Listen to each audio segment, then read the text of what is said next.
वेळ कमी आहे आणि आपण वेळेचं बंधन आपण पाळावं असं त्यांनी आपल्याला सांगितलं। मला एक सांगायचं की आज या मराठवाड्याच्या या संभाजीनगरच्या शाखेला 37 वर्ष झाले आणि आज आपल्या महाराष्ट्राचे आपले पक्ष प्रमुख महाराष्ट्राचे मुख्यमंत्री उद्धवजी ठाकरे साहेब हे आपल्याला हे मार्गदर्शन करणारे आणि हे मार्गदर्शन ऐकण्यासाठी आपण असंख्य हे शिवसैनिक आलेले।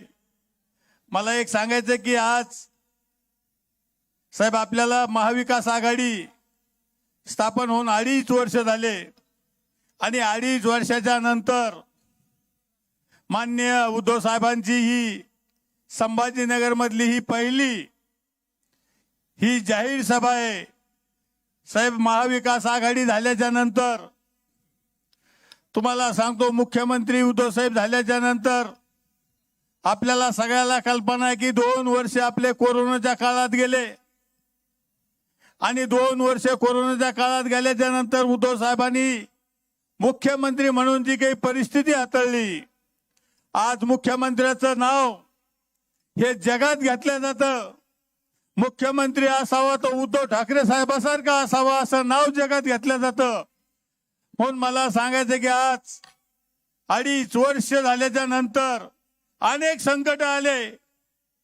नुसतं आपल्याला कोरोनाचं संकट नाही आलं, तोक्ते वादळ असन, निसर्ग वादळ असन, तुमचा सततचा पाऊस असन, पण मला सांगायचं की ह्या मुख्यमंत्र्यांनी महाविकास आघाडी सरकारनं शेतकऱ्याला जी काही मदत करता येईल ती मदत करण्याचा प्रयत्न माननीय आपल्या उद्धव साहेबांनी केलेला आहे।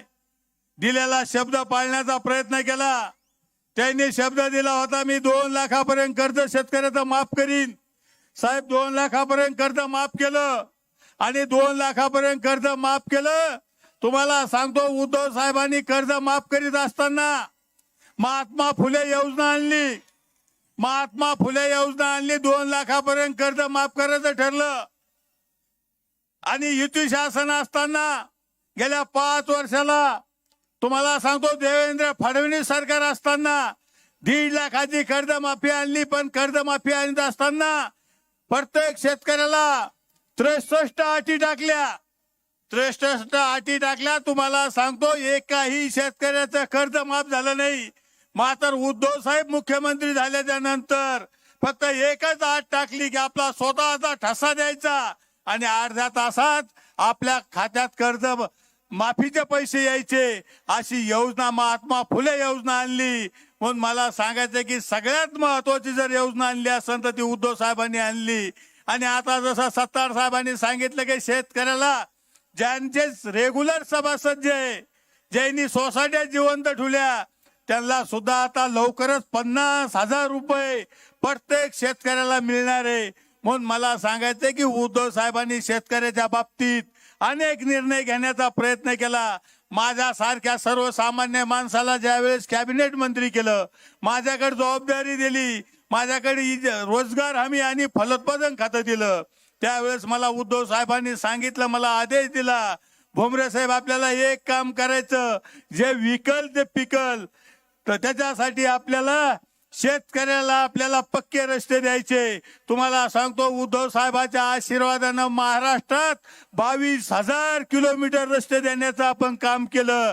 आणि मी आपल्याला उद्धव साहेबांच्या आशीर्वादानं सांगतो, त्यांच्या आदेशानं सांगतो, एकही गाव वाडी वस्ती राहणार नाही की त्या गावाला आपण पक्का रस्ता दिला नाही। हे केवळ उद्धव साहेबांच्या आशीर्वादामुळं हे काम आपल्या शेतकऱ्याचं होणार आहे। मला एक सांगायचं की मराठवाड्याचं जे आमचं काम अनेक वर्षाचं प्रलंबित होतं ते काम होतं संतपीठ।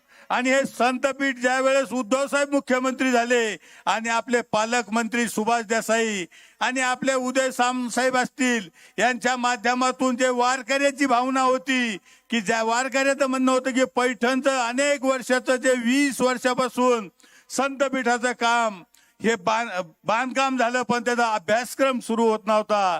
हा अभ्यासक्रम सुरू झाला पाहिजे म्हणून उद्धव साहेब मुख्यमंत्री झाले आणि तुम्हाला सांगतो संतपीठ चालू झालं, तिथं अभ्यासक्रम सुरू झाला.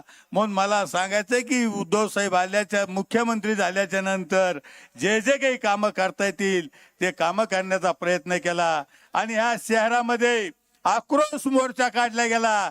तुम्हाला सांगतो या शहरात जी पाणी टंचाई जी भासलेली आहे याला कारणीभूत भाजप आहे. भाजपनंच कामात अडथळा आणला आणि भाजपच आक्रोश मोर्चा काढतं. पण उद्धव साहेबांनी मुख्यमंत्री झाल्याच्या नंतर आणि पालकमंत्री आणि एकनाथ शिंदे साहेब असतील आपल्या शहराला 1700 कोटी रुपये देण्याचं काम केलं आणि जायकवाडीच्या धरणातून आता संभाजीनगरला पाणी मिळणार. आणि तुम्हाला सांगतो 24 तास पाणी आपल्याला या शहराला मिळाल्याशिवाय राहणार नाही.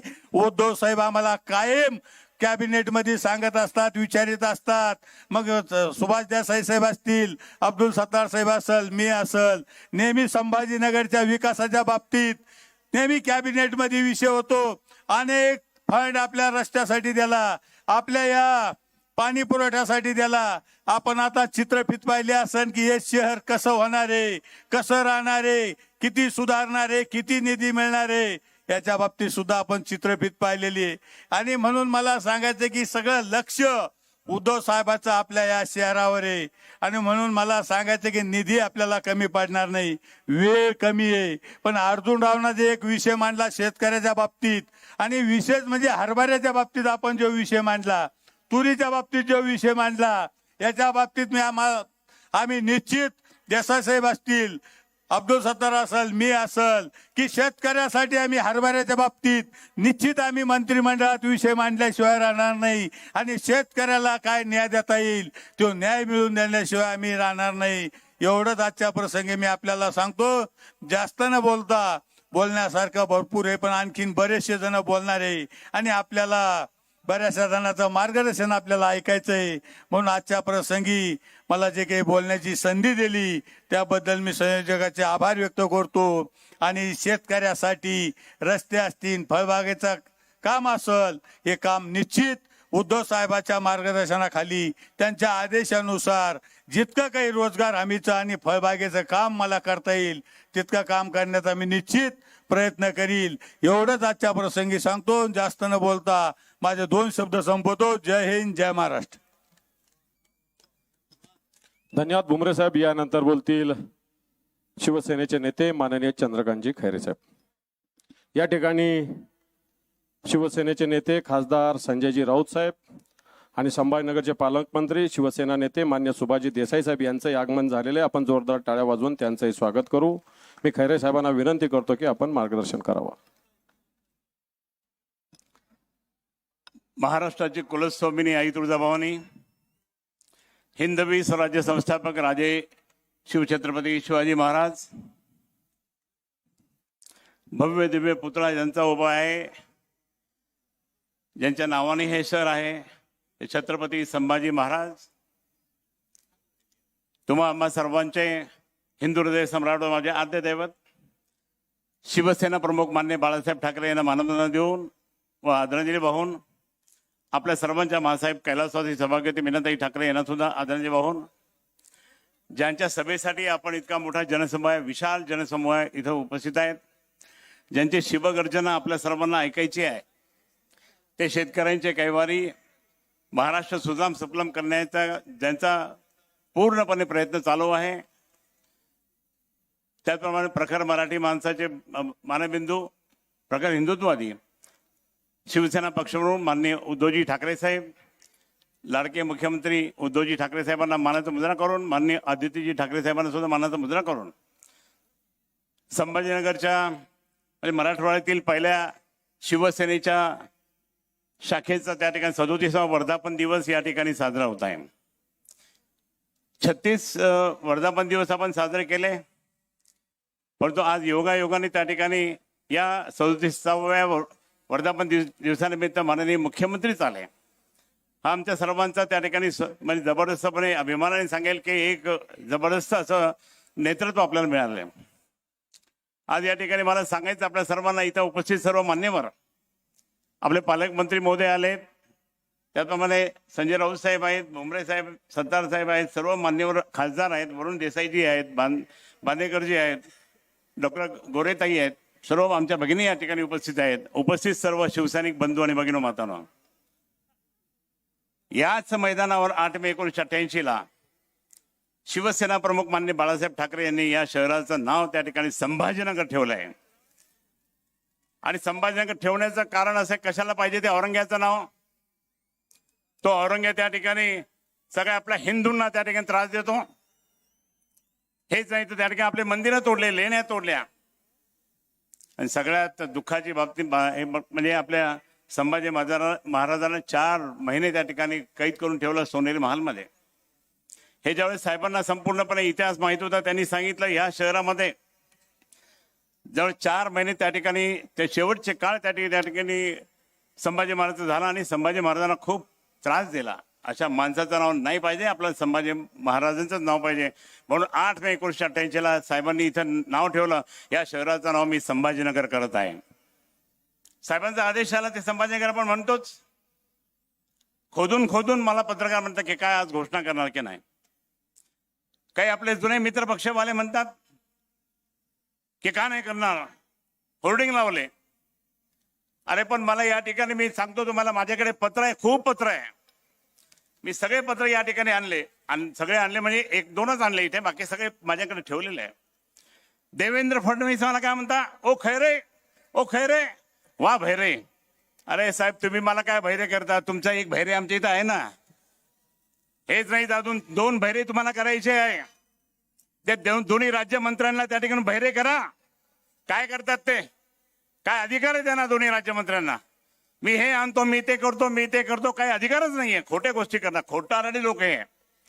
आणि मला या ठिकाणी सांगायचं त्यांना, ज्यावेळेस तुम्हाला देवेंद्रजी तुम्हाला 10 वेळेस मी भेटल्यानंतर हे पत्र दिलं हिंदी मधलं, तुमचं उत्तर माझ्याकडे आहे. राजनाथ सिंगना भेटलो, सगळ्यांना भेटलो. तुम्ही नाही केलं 5 वर्ष. 5 वर्ष तुम्ही असताना काय केलं. पाण्याची योजना तरी तुम्ही पूर्ण केली का, नाही केली. मी समांतर जलवाहिनी केंद्रामधून आणली होती, ती सुद्धा खोडा या भाजपाच्या लोकांनी केली. आणि आता सुद्धा जी माननीय उद्धवजींनी 1680 कोटी योजना आणली, त्याला सॅबोटाईज करण्याचं काम या भारतीय जनता पार्टीचे कार्यकर्ते करत आहेत.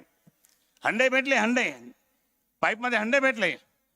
जर इतकं त्या ठिकाणी मुद्दाम शिवसेनेचं नाव खराब करायचं असेल तर कसं करायचं. मग असं करून जनतेचं मत त्या ठिकाणी आपल्या अगेन्स्ट करायचं, असं धाव त्यांचा चालला.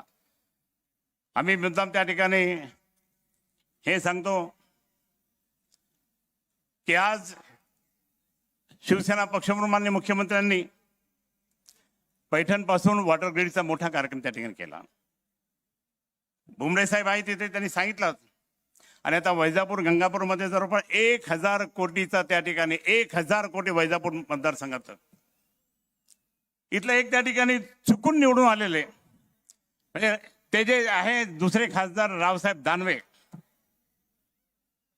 तो त्यावेळेस माझ्या निवडणुकीच्या वेळेस त्यावेळेस भारतीय जनता पार्टीचा अध्यक्ष होता. अध्यक्ष असताना सुद्धा त्या ठिकाणी युती धर्म पाळला नाही. मला सुद्धा धोका दिला, जसं माननीय उद्धवजींना या सर्व भाजपवाल्यांनी धोका दिला, त्याचप्रमाणे मला सुद्धा धोका दिला. हॉस्पिटलमध्ये ऍडमिटचं नाटक करून त्या ठिकाणी ट्रॅक्टर चालवलं, ट्रॅक्टर. आणि ट्रॅक्टर चालवून त्या ठिकाणी छत्रपतींचा भगवा झेंडा खाली उतरवला ट्रॅक्टर चालवून. आणि रजाकारांचा हिरवा झेंडा फडकवण्याचं खूप मोठं कार्य यांनी केलं. आणि म्हणून या ठिकाणी मला सांगायचं, ह्या लोकांना आता सत्तार साहेब बोलले, आमचा अर्जुन बाण जिंदाबाद आहे. निश्चितपणे सांगेल की आपल्याला आता सोडायचं नाही या भाजपवाल्यांना. अरे हे जे भाजपवाले जर समजा आमच्या मातोश्रीवर, आमच्या उद्धव साहेबांच्या वर, तेच नाही तर वहिनी साहेबावर, मुलांवर, वरुण देसाईजीवर, संजय राव साहेब त्यांच्यावर जर अशा पद्धतीने जर त्या ठिकाणी ते जर आमच्यावर बोलत असतील तर आम्ही सहन नाही करणार. तो एक फालतू तो किरीट सोमय्या, त्याला मी शक्ती कपूर म्हणतो, त्या किरीट सोमय्याला मी सांगू इच्छितो, तू जर आता याच्या पुढे जर समजा तुझं थोबाड वाकडं करून शिवसेनेच्या बाबतीत बोलला तर तो थोबाड त्या ठिकाणी आम्ही लाल करण्याचा प्रयत्न बिलकुल करणार आहोत. येऊ द्या संभाजीनगरला. संभाजीनगरला आल्यानंतर त्याला काय बोलतो रे तू इथे, असं बोलतोस का भाई. अरे तू रे काय काय बोलणार तू आपल्या उद्धव साहेबांना. आम्ही नाही सहन करणार. ज्या उद्धव साहेबांनी आपल्या इथे जवळपास 1680 कोटी योजना दिली, रस्ते दिले, सगळं काही दिलं. इतकं असताना सुद्धा जर त्या ठिकाणी जर हे असे करत असतील तर काही संताप येतो, संताप. आम्ही शिवसैनिक आहोत आणि आम्ही शिवसैनिक असून त्या ठिकाणी आम्ही सोडत नाही. आणि म्हणून मला या ठिकाणी तुम्हाला सर्वांना सांगायचं, खूप काही बोलायचं होतं, पण या ठिकाणी आक्रोश मोर्चा काढला. मी अतुल सावेला सांगू इच्छितो, तुमचे वडील त्यावेळेस खासदार होते, मी आमदार होतो. महानगरपालिकेमध्ये आम्ही हंडा मोर्चा काढला होता. त्या हंडा मोर्चा काढल्यानंतर तुम्हाला सांगतो, अधिकाऱ्यांवर त्या ठिकाणी आम्ही खूप काही केलं, धिंगाणा केला. सावे काकू होत्या, सावे साहेब होते, मी होतो, माझी मिसेस होती, पद्मा शिंदे नावाची आपली नगरसेविका, त्याला तिने काच फोडली. आता खूप काही केलं. पण मला या ठिकाणी सांगतो की तो आमचा आक्रोश होता, पण तुमचा आक्रोश काय होता? उंटावर बसून नाच करणे, फुगड्या घालणे, काहीतरी करणे, हसणे, खिदळणे, हा आक्रोश मोर्चा. शिवसेनेचं नाव खराब करण्यासाठी हे सगळे लोक असं करतात. मी माझ्या सर्व संभाजीनगर नव्हे तर मराठवाड्यातील जनतेला मी सांगू इच्छितो, कारण मराठवाड्याची जनतेचे सर्व नातेवाईक इथे राहतात. मी त्यांना हे सांगेल, हे खोट्या गोष्टी करणारे लोक त्या ठिकाणी त्यांना सरळ केलं पाहिजे. आम्ही तर त्या ठिकाणी वसा घेतलेला आहे. अरे या संभाजीनगर महानगरपालिकेवर भगवा झेंडाच फडकणार, बाकी काय नाही. छत्रपतींचा भगवा झेंडा, शिवसेना प्रमुखांचं हे आवडतं शहर आणि माननीय उद्धवजींचं त्या ठिकाणी जे काही आपल्या सर्वांना अनेक योजना देणारं शहर, आणि म्हणून या शहरावर फक्त शिवसेनेचा भगवा झेंडा महाविकास आघाडीच्या माध्यमाद्वारे फाडणार. मी या ठिकाणी आपल्या सर्वांना सांगतो की रेल्वेचे मुद्दे आहेत, सगळे मुद्दे आहेत, पण जास्त बोलत नाही मी. मला आपल्या सर्वांना भाषण जर ऐकायचं असेल तर माननीय शिवसेना प्रमुख पक्षप्रमुखांचं आणि आपल्या संजय राऊत साहेबांचं. संजय राऊत साहेब एकमेव त्या ठिकाणी उत्तर देतात ह्या लोकांना. आज जर इतकं काही बोलत असतील त्यांचं आम्ही काय सहन करणार का? इतक्या घाणेरड्या शब्दात आणि याच्या शब्दात ते आम्हा शिवसैनिकांना बोलत असतात, आम्ही सहन नाही करणार. आणि म्हणून आपल्या सर्व मराठवाड्यातून आलेल्या बंधू भगिनी मातांना मी धन्यवाद देईल. आपण या ठिकाणी मी पूर्ण 8 जिल्हे फिरल्यानंतर आपण इतक्या संभाजीनगरमध्ये आला, हे प्रेम तुमचं आहे. काही अडचण निर्माण झाली तर मी आपली माफी मागतो, परंतु प्रत्यक्षात तुमचं खूप मोठं अभिनंदन करणे की तुम्ही आपल्या या शहरामध्ये आलात. आपल्या सर्वांना धन्यवाद. आणि कोणत्याही परिस्थितीत या संभाजीनगर महानगरपालिका, मराठवाड्याच्या सगळ्या महापालिका, मराठवाड्याच्या सगळ्या जिल्हा परिषदा, पंचायत समित्या, कोणताही परिस्थितीत भगवा झेंडा, शिवसेनेचा भगवा झेंडा फडकल्याशिवाय राहणार नाही महाविकास आघाडीच्या माध्यमाद्वारे. एवढंच मी या ठिकाणी सांगून आपल्या सर्वांना शुभेच्छा देतो आणि माझं लांबलेलं भाषण संपवतो. जय हिंद, जय महाराष्ट्र. धन्यवाद मान्य खैरे साहेब. मी यानंतर विनंती करेल संभाजीनगर जिल्ह्याचे पालकमंत्री, आता आपण जी सुपर संभाजीनगरची फिल्म बघितली त्यातले मेजॉरिटीनं कामं ज्यांच्या माध्यमातून ज्यांच्या नेतृत्वाखाली झाले ते या संभाजीनगर जिल्ह्याचे पालकमंत्री, शिवसेना नेते माननीय सुभाषजी देसाई साहेब यांना मी विनंती करतो की आपण या सभेस मार्गदर्शन करावं.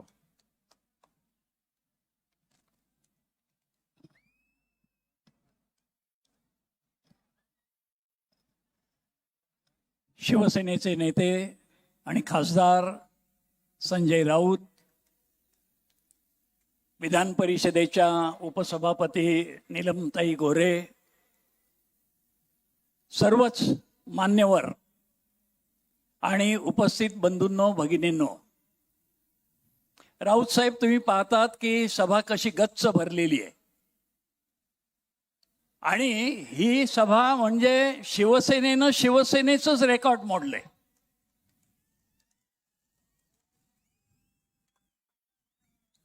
हे मी का म्हणतोय की या मैदानात तर आता जागा नाही. मग आमच्या सगळ्या कार्यकर्त्यांनी काय केलं, पलीकडे ते मल्टीपर्पज स्कूल आहे तिथे 5-7 हजार लोकांना बसवले. ते आता ती सभा तिथे बसून ऐकतायत आणि पडद्यावर बघतायत. बाजूला इथे जे खडकेश्वर मंदिराच्या बाजूचं जे पटांगण आहे तिथे 5-7 हजार लोकांना बघितले, ते पडद्यावर सभा पाहतायत. कर्णपुरामध्ये तेवढेच लोक आहेत. इतरत्र सगळे असे बसून बघितलं तर जेवढे माणसं समोर आहेत तेवढीच आजूबाजूच्या मैदानांवर सुद्धा आहेत. आणि म्हणून म्हणतो शिवसेनेनं आणि उद्धव साहेबांनी आपल्याच पूर्वीच्या सभांचे विक्रम आज मोडले. आणि अशा विक्रमादित्य उद्धव साहेबांचं मार्गदर्शन ऐकायला तुम्ही या ठिकाणी आलेले आहात. मी तुमचं मनापासून स्वागत करून धन्यवाद देतो. की माननीय हिंदुहृदय सम्राट बाळासाहेबांवर जसं तुम्ही प्रेम केलं तसंच प्रेम आज उद्धव साहेबांवर करत आहात. आणि हीच आमची ऊर्जा आहे. आमच्यासाठी हाच आपलं प्रेम हा प्राणवायू आहे. आपण या ठिकाणी गेल्या 2.5 वर्षात माननीय उद्धव साहेबांनी एक आराखडा ठरवून दिला की या शहराचं आपण देणं लागतो, या जिल्ह्याचं आपण देणं लागतो. आणि त्यांच्या ऋणातून थोडंसं उतराई व्हायचं असेल तर सगळे दिलेले शब्द पूर्ण केले पाहिजेत. हे शब्द कसे पूर्ण झालेले आहेत? रस्ते 752 कोटी खर्चाचे रस्ते या गेल्या 2.5 वर्षात आता पूर्ण होत आलेले आहेत. जंगल सफारीसाठी 174 कोटी रुपयांचं काम सुरू झालंय. 100 इलेक्ट्रिक बसेस या शहरामध्ये सुरू झाल्या. घनकचऱ्याचे 4ही प्रकल्प पूर्ण होऊन स्वच्छ संभाजीनगर प्रत्यक्षात दिसू लागलेलं आहे. कमांड कंट्रोलमुळे शहर सुरक्षित करण्याचं काम सुरू झालेलं आहे. आणि छत्रपती शिवरायांचा क्रांती चौकातला पुतळा तो उभारून पूर्ण झाल्यावर त्याचं अनावरण झालं आणि आदित्य ठाकरे यांच्या हस्ते त्या पुतळ्याचं अनावरण झालं. तो क्षण म्हणजे एक प्रकारे पृथ्वीवर स्वर्ग अवतरलाय अशा प्रकारची ती रोषणाई, अशा प्रकारचा जल्लोष सर्वांनी बघितला. आपण तर लाखो लोकांनी त्या ठिकाणी भेटी देऊन तो सोहळा पाहिलात. पण ऑनलाईनच्या माध्यमातून, फेसबुक, यूट्यूब ह्या सगळ्या माध्यमातून एक विक्रम असा झाला की 2 कोटी लोकांनी तो देवदुर्लभ सोहळा अनुभवला. अजूनही डोळ्यासमोर ते चित्र उभं आहे. या जिल्ह्याची पाणी टंचाई आता कमी झाली. टँकर पूर्वी किती होते आता बघा या वेळेला. आणि भूजल पातळी ती वाढलेली आहे. तज्ज्ञांनी अहवाल दिलेला आहे की या जिल्ह्यामधली जमिनीतली पाण्याची पातळी चांगलीच उंचावली आहे म्हणून या वेळेला आता टंचाई जाणवत नाही. आणि शहराचा पाण्याचा तुटवडा नाहीसा व्हावा म्हणून आधीच्या वक्त्यांनी उल्लेख केलेली 1680 कोटी रुपयांची योजना सुरू झालेली आहे. तिथल्यातला एक जो अडथळा आला होता दरवाढीचा तो सुद्धा माननीय मुख्यमंत्र्यांनी बैठक घेऊन प्रश्न सोडवला. आणि ते सोडवत असताना त्या ठेकेदाराला तंबी दिली की आता जर काम हळू झालं, मंदावलं तर मी थेट तुझ्यावर तुरुंगात टाकायची कारवाई करीन. ही तंबी मिळाल्याबरोबर ठेकेदार धावत आला आणि महापालिकेला त्यांनी लिहून दिलं की आता दिलेल्या उरलेल्या पुढच्या 2 वर्षात जायकवाडी ते संभाजीनगर शुद्ध पाणी आणून देण्याची योजना मी 100% पूर्ण करेल. कारण त्याला माहिती आहे शिवसेनेचे पक्षप्रमुख हे मुख्यमंत्री झालेत. ते बोलतात ते करतात. अरे राणेला ज्यांनी सोडला नाही त्याला पण तुरुंगाची हवा दाखवली तर कोण एक कुठला ठेकेदार तो हे काम रखडवू शकत नाही. पुढच्या काळात ही योजना झाल्यावर शहराच्या घराघरात शुद्ध आणि हवं तेवढं पाणी मिळायला लागेल. पण त्याला 2 वर्ष लागणार कारण ती भव्य योजना आहे. त्याच्या आधी आताची जी योजना चालू आहे आणि पाणी मिळतंय त्याच्यात सुद्धा 7-7 दिवसाचं अंतर पडायचं. आणि म्हणून आम्ही सर्वांनी एकजुटीने विचार केला. मुख्यमंत्र्यांनी त्यामध्ये सुद्धा लक्ष घातलं आणि 15 दशलक्ष लिटर पाणी वाढवण्यामध्ये प्रशासनाला यश आलं. त्यामुळे 7 दिवसांनी जी पाण्याची पाळी यायची ती 5 दिवसावर आली. आणि 42 वेगवेगळी कामं चालू आहेत. पंप बदलणं, व्हॉल्व बदलणं, पाईप बदलणं ही कामं वेगाने रात्रंदिवस चालू आहेत. ही आता लवकरच पूर्ण होतील. तेव्हा दर 3 दिवसांनी शहरामध्ये पाणी यायला लागेल. आजूबाजूला एवढी शहरं आहेत की तिथे 8-8, 10-10 दिवसांनी पाणी येतं. ही वाईट गोष्ट आहे. पण ह्या बिकट काळात सुद्धा संभाजीनगरला आठवड्यातून 2दा पाणी मिळालंच पाहिजे ह्या जिद्दीने हे काम चाललंय. आणि 2 वर्ष हा त्रास जरी सहन करायला लागला तरी पुढे आपल्याला धो पाणी आणि ते सुद्धा चांगलं पाणी मिळण्याची तरतूद झालेली आहे. हे सगळं होत असताना आपण दरवाढ कमी केली. म्हणजे पाण्याची पट्टी 4,000 रुपये होती कमीत कमी वर्षाला. पाणी कमी देतो मग पाणी पट्टी कमी केली पाहिजे म्हणून ती 4,000 2,000 केली. 50% कपात, एक दिलासा. आणि म्हणूनच मला खात्री आहे की संभाजीनगर वासियांना दिलेला शब्द पूर्ण केल्याखेरीज हे आपलं सरकार स्वस्थ बसणार नाही. आपल्या विमानतळाला छत्रपती संभाजी महाराजांचं नाव देण्याचा ठराव मंत्रिमंडळानं केला.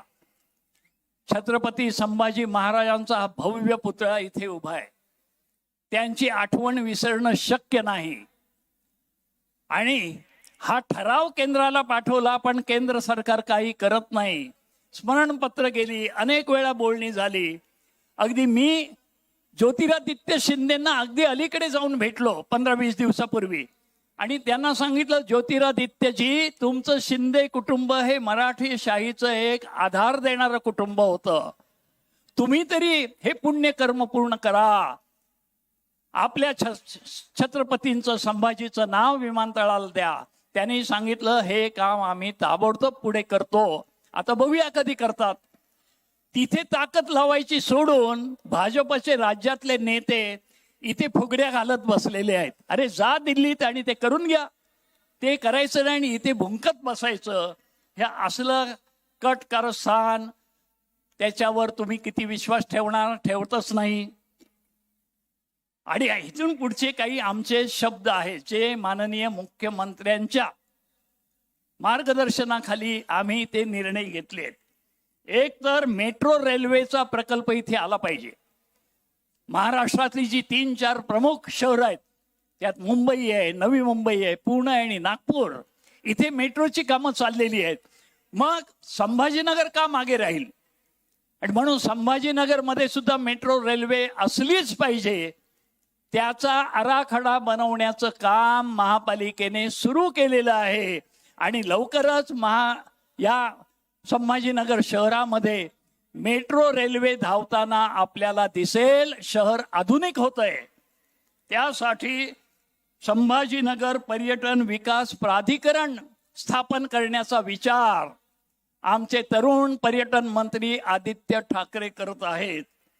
ह्याच्याच बरोबरीनं एक मोठी उद्योगाची कंपनी, मी आणि आदित्य आणि आमचे नितीन राऊत, आम्ही आता दावोसला जाऊन आलो. अनेक करार झाले. राज्याची उद्योग वाढ होण्यासाठी खूप ठोस असे निर्णय घेतले गेले आणि हे सर्वत्र ह्या कंपन्या येणार आहेत. त्याच्यामध्ये आपल्या मराठवाड्यात सुद्धा काही कंपन्या येत आहेत. पण ह्याच्याही पलीकडे आम्ही एक महत्वाकांक्षी निर्णय घेतलेला आहे की एक मोठा प्रोजेक्ट, एक मोठी उत्पादक कंपनी जी आंतरराष्ट्रीय दर्जाची आहे ती ह्या आपल्या संभाजीनगर जिल्ह्यामध्ये आणायचीच. आणि त्या दिशेने आमचं काम चाललंय. एक वेळा बजाज कंपनी इकडे आली या जिल्ह्यात आणि इकडे परिवर्तन सुरू झालं. औद्योगिक एक प्रकारची क्रांती सुरू झाली. पुन्हा एकदा तशी दुसरी क्रांती करण्यासाठी असा मोठा उद्योग या संभाजीनगर जिल्ह्यामध्ये आणण्याचा आम्ही निर्धार केलेला आहे. हे सगळं होत असताना आता निवडणुका येतात, जाहीरनामे येतील, शिवसेनेचा वचननामा पण येईल. पण हा वचननामा आगळा वेगळा असेल. आदित्यजी आणि मी आम्ही बसून असा विचार केला की ह्या शहराचा चेहरा मोहरा आता बदलला पाहिजे. नवीन पिढी आलेली आहे. या नवीन पिढीच्या आशा आकांक्षा वेगळ्या आहेत. आता जुनाट पद्धतीची शहर निर्मिती चालणार नाही. आता शहरीकरण हे आधुनिक असलं पाहिजे आणि त्यासाठी आंतरराष्ट्रीय दर्जाची सल्लागार कंपनी नेमून पुढचं संभाजीनगर कसं असेल यासाठी ही आंतरराष्ट्रीय कंपनी आपल्याला एक आराखडा बनवून देणार आहे. तो लवकरच आम्ही तुमच्या समोर ठेवू आणि त्यावेळेला लक्षात येईल की संभाजीनगर हे केवळ स्वच्छ आणि सुंदर नाही तर ते सुखी संभाजीनगर असेल, ते आनंदी संभाजीनगर असेल, ज्याला जगभरात हॅपीनेस इंडेक्स म्हणतात, तो संभाजीनगरचा कसा उंचावायचा ह्याची पावलं आता पडायला लागलेली आहेत. आणि हे करत असल्यामुळेच आम्ही ह्या शहराचा जो मागे कार्यक्रम केला त्याचा उल्लेख केला, सुपर संभाजीनगर. ते ह्या सुपर संभाजीनगरचं स्वप्न साकार करण्यासाठी आतापर्यंत तुम्ही जसा आशीर्वाद दिलात आणि जिल्ह्यामध्ये सुद्धा अशी जी भरीव कामं झाली, संत पीठासारखी कामं, ह्या कोविडच्या काळामध्ये आम्ही मेल्ट्रॉनचं रूपांतर एका रुग्णालयात केले आणि ते आमच्या MIDCनी कायमस्वरूपी संभाजीनगर शहराला अर्पण करायचं ठरवलं. एक व्हायरॉलॉजी लॅब, जे विषाणूवर संशोधन होतं, ती आपल्याकडे नव्हती. मराठवाडा विद्यापीठानं तो उपक्रम घेतल्यावर त्यांना सर्व तऱ्हेची आधुनिक आयात केलेली यंत्रसामुग्री माझ्या उद्योग विभागानं विनामूल्य पुरवली आणि पहिली मराठवाड्यातली व्हायरॉलॉजी प्रयोगशाळा ही आता मराठवाडा विद्यापीठात सुरू झालेली आहे. अशा रीतीनं चौफेर ही प्रगती होते आणि ह्याचं कारण तुम्ही जो विश्वास टाकलेला आहे आणि शिवसेना प्रमुखांनी हे माझं संभाजीनगर असं म्हटलं, तो शिवसेना प्रमुखांचा शब्द, उद्धवजींनी जी एक बांधिलकी स्वीकारली आहे या शहराबद्दल, या जिल्ह्याबद्दल, ती बांधिलकी पुढे नेण्यासाठी हे सगळे निर्णय आणि अंमलबजावणी होते, ही आश्वासनं नाहीत. हा वर्धापन दिन 8 जून 85ला जी शिवसेनेची पहिली शाखा मराठवाड्यातली इथं सुरू झाली, तिचा हा 37वा वर्धापन दिन आपण साजरा करतोय. या सोहळ्याला तुम्ही इतक्या उत्साहानं आलात त्याबद्दल तुम्हाला लाख लाख धन्यवाद देऊन माझे 4 शब्द पूर्ण करतो. आशीर्वाद कायम ठेवा एवढीच विनंती करतो. जय हिंद, जय महाराष्ट्र. मान्य सुभाषजी देसाई साहेबांनी आपल्या या शहराच्या जिल्ह्याच्या विकासाची गाथा आपल्या समोर विशद केली आहे. मी आता विनंती करेल की दररोज जनता ज्यांच्या वाक्यानं, ज्यांच्या शब्दानं भले भले लोक घायाळ होतात, नुसते महाराष्ट्रातले नव्हे तर देशातले, आणि जे घायाळ करतात असे आपले शिवसेनेचे नेते मान्य खासदार संजयजी राऊत साहेब यांना मी विनंती करतो की आपण या सभेत संबोधित करावं. मान्य संजयजी राऊत साहेब.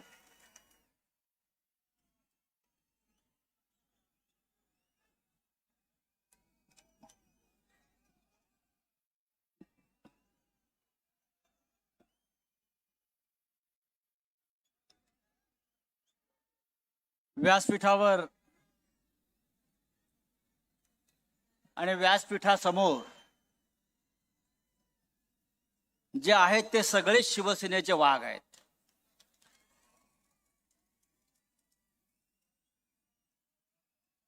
आणि वाघाचा जो बाप आहे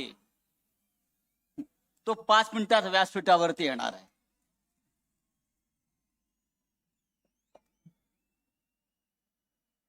मराठवाड्यामध्ये खूप महिन्यांनी अशी अतिविराट सभा होते. 37 वर्षापूर्वी शिवसेनेची एक शाखा स्थापन झाली. त्या शाखेचा वर्धापन दिन महाराष्ट्राच्या मुख्यमंत्र्यांच्या उपस्थितीत, उद्धव ठाकरे यांच्या उपस्थितीत साजरा होतोय. यासारखा ऐतिहासिक क्षण महाराष्ट्राच्या जीवनात आज आला नसेल. 37 वर्षापूर्वी जेव्हा इथे शाखा स्थापन झाली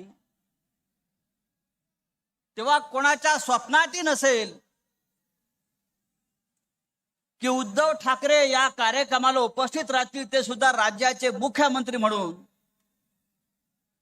आणि हा असा विराट, अतिविराट असा जनसमुदाय त्यांच्या स्वागतासाठी जमलेला असेल. काही गर्दी, असं वाटतंय की समुद्राच्या लाटा उसळलेल्या आहेत. या लाटेचा तडाखा जर भारतीय जनता पक्षाला बसला तर पाणी मागायलाही उठणार नाहीत, अशा प्रकारची प्रचंड लाट इथं उसळलेली आहे. ही उसळलेली लाट पाहून मी इतकंच सांगू शकतो, ही आंधी आहे, हे तुफान है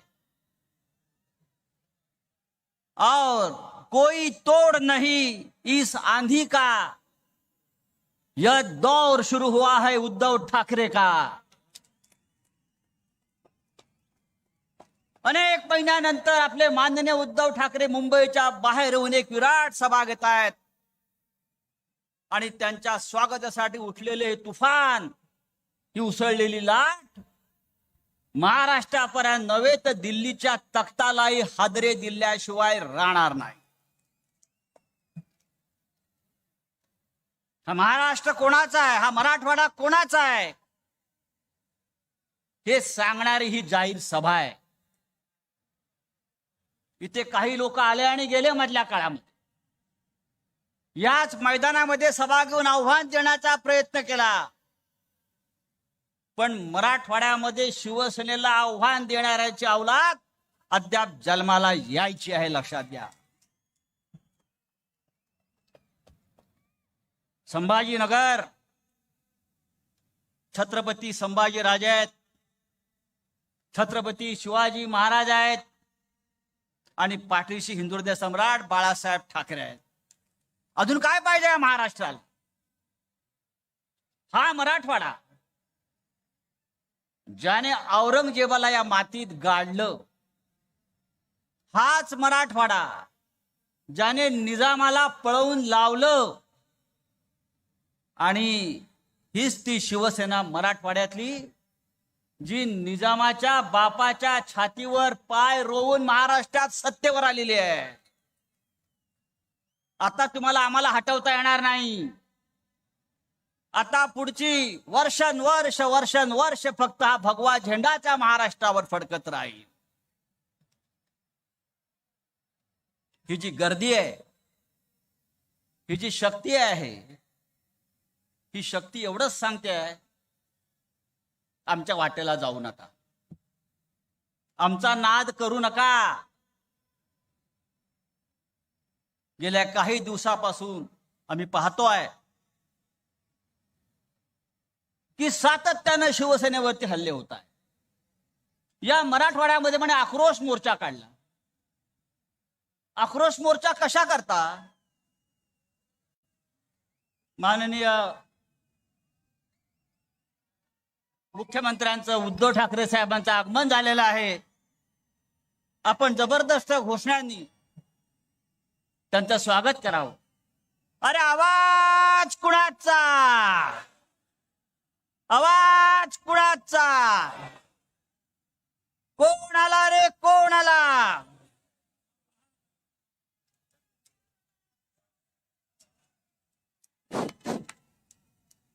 कोण आला रे, कोण आला? शिवसेनेचा वाघ आला। शिवसेना प्रमुख, हिंदू हृदय सम्राट, सरसेनापती माननीय बाळासाहेब ठाकरे साहेबांचा, लोकप्रिय मुख्यमंत्री माननीय उद्धवजी ठाकरे साहेबांचा, युवा नेते माननीय आदित्य ठाकरे माननीय साहेबांचा, मुख्यमंत्री शिवसेना पक्ष प्रमुख उद्धवजी ठाकरे साहेब यांना विनंती करेल व सर्व नेत्यांना विनंती करेल की आपण छत्रपती शिवाजी महाराज, शिवसेना प्रमुख माननीय बाळासाहेब ठाकरे आणि स्वर्गीय मासाहेब ठाकरे यांना पूजन करावं, अभिवादन करावं। यानंतर मी माननीय मुख्यमंत्री साहेबांना विनंती करेल की आज या व्यासपीठावर धर्मवीर संभाजी महाराजांचा पुतळा आहे, या पुतळ्याला सुद्धा आपण अभिवादन करावं। धर्मवीर छत्रपती संभाजी महाराज की, धर्मवीर छत्रपती संभाजी महाराज की, शिवा की जय बोलो, अरे संभाग की जय बोलो, शिवा की जय बोलो। मी संजय राऊत साहेबांना विनंती करेल की आपलं मार्गदर्शन।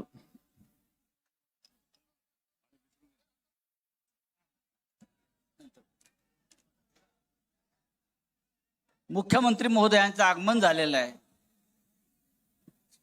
मुख्यमंत्री, महाराष्ट्राचे मुख्यमंत्री हे या देशामध्ये जे पहिल्या क्रमांकाचे 5 मुख्यमंत्री आहेत त्याच्यामध्ये उद्धव ठाकरे यांचा नंबर हा पहिल्या 5च्याही वर जातो, अशा राज्याला मुख्यमंत्री लाभलेले आहे. आणि आपण आक्रोश मोर्चा काढता. कशा करता? कसला आक्रोश? खरं म्हणजे तुम्हाला आक्रोश जर पाहायचा असेल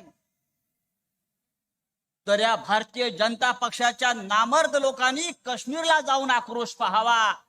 काश्मीरी पंडितांचा काय आक्रोश सुरू आहे तिकडे. रोज हिंदू हिंदू हिंदू म्हणताय ना, आम्हाला हिंदुत्व शिकवताय आपण.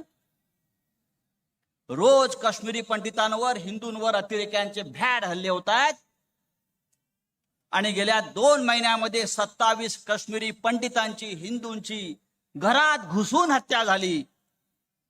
आणि सरकार नामर्दासारखं हातावर हात ठेवून बसलेलं आहे. हिंदुत्व आम्हाला शिकवतो. काय या काश्मीरी पंडितांचा गुन्हा काय? दिवसा ढवळ्या त्यांना मारलं जात आहे. काश्मीरची भूमी रक्ताने भिजली जात आहे. मी माननीय मुख्यमंत्री साहेबांना आवाहन करेन, संपूर्ण काश्मीर खोरं आणि काश्मीरचा हिंदू उद्धव ठाकरे साहेबांकडे अपेक्षेनं पाहताय. शिवसेना आम्हाला आधार देईल, माननीय उद्धव ठाकरे साहेब आम्हाला आधार देतील आणि या महाराष्ट्र आम्हाला पोटाशी धरेल, अशा प्रकारचा आक्रोश आणि अपेक्षा हजारो काश्मीरी पंडित आज करतायत. काश्मीरी पंडितांना आधार द्यायचं काम सर्वप्रथम हे हिंदू हृदय सम्राट बाळासाहेब ठाकरेंनी केलं. आणि तेच कार्य आपल्याला उद्धव ठाकरे साहेबांच्या नेतृत्वाखाली एक हिंदुत्वाचे रक्षण करते म्हणून आपल्याला पुढे न्यायचं आहे. छत्रपती संभाजीराजे बाजूला आहेत. त्यांचा बाणा कसा होता? त्यांच्याकडूनच आम्ही शिकलोय, प्राण जाय पर वचन न जाय. हिंदुत्वासाठी शिवसेना प्राण जाय पर वचन न जाई या एका धोरणानं काम करते.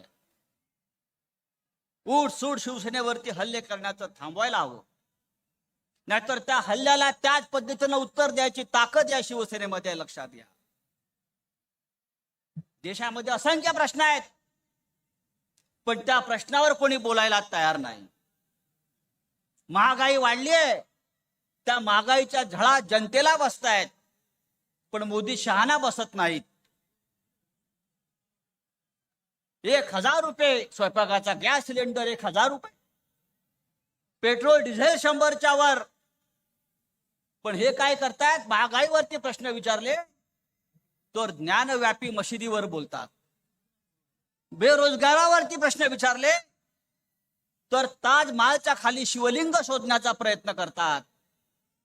अरे, ताजमहालच्या खाली शिवलिंग शोधण्यापेक्षा तिकडे जे कैलास मानस सरोवर आहे, त्या कैलास मानस सरोवरावरती आमचे शिवजी महाराज बसलेले आहेत, शंकर महाराज तपाला बसलेले आहेत. आणि ते कैलास मानस सरोवर आजही चीनच्या ताब्यात आहे. हिंमत असेल तर त्या कैलास मानस सरोवराचं शिवलिंग आमच्या ताब्यात द्या आणि मग इतर शिवलिंग शोधा. पण नाही, एवढी हिंमत त्यांच्यात नाही. या महाराष्ट्रामध्ये ठाकरे सरकारनं या देशाला एक जबरदस्त असं एक दिशा दिली. आणि मी सांगतोय की फक्त महाराष्ट्र नाही तर संपूर्ण देश आज माननीय उद्धव ठाकरे यांच्याकडे अपेक्षेनं पाहतोय. काश्मीर पासून कन्याकुमारी पर्यंत एकाच नेत्याचं नाव आज देशाच्या तोंडी आहे, ते म्हणजे उद्धव ठाकरे, उद्धव ठाकरे आणि उद्धव ठाकरे. या देशाचं नेतृत्व करण्याची क्षमता महाराष्ट्रामध्ये आणि उद्धव साहेबांमध्ये आहे. आज सकाळी मला किमान 10 काश्मीरी पंडितांचे फोन आले आणि त्यांनी सांगितलं की उद्धव साहेबांना आमच्या वतीनं साकडं घाला आणि आमचं संरक्षण करा, आम्हाला आधार द्या. ही आजची सभा ही हिंदुत्वाची गर्जना करणारी शिवसेनेची सभा आहे. ही आजची सभा ही महाराष्ट्राला शिवसेना काय आहे हे दाखवून देणारी सभा आहे. आणि ही आजची सभा एवढंच सांगते, हा जो भगवा ध्वज फडकतोय हा यापुढे अनंत काळापर्यंत या महाराष्ट्रावर आणि मराठवाड्यावर फडकत राहील हे दाखवून देणारी आजची सभा आहे. आपण माननीय उद्धव साहेबांच्या मागे ठामपणे उभं राहू आणि महाराष्ट्र राज्य मजबूत करू. हे महाराष्ट्र राज्य भगवं करू आणि हा देशही भगवा करू हे सांगणारी आजची सभा आहे. इतकंच तूर्त सांगतो आणि आपली रजा घेतो. जय हिंद, जय महाराष्ट्र.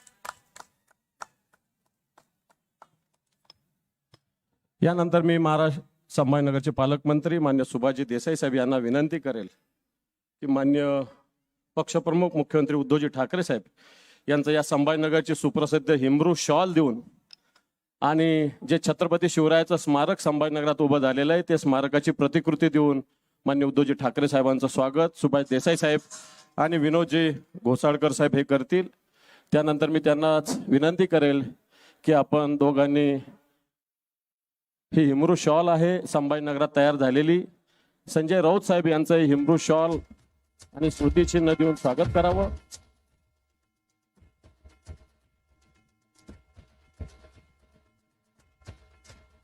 मान्य संजयजी राऊत साहेब यांचंही स्वागत करावं.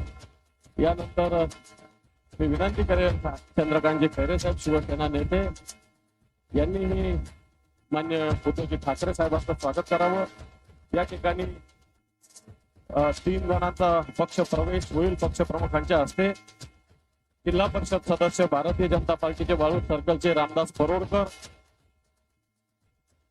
काँग्रेसचे जिल्हा परिषद सदस्य संदीप सपकाळ आणि काँग्रेसचे तालुका अध्यक्ष कन्नडचे बाबा मोहिते यांचा शिवसेनेत प्रवेश या ठिकाणी होत आहे. मी त्यांना व्यासपीठावर येण्याची विनंती करतो. रामदास परोडकर भारतीय जनता पार्टीचे जिल्हा परिषदेचे सदस्य, त्याचप्रमाणे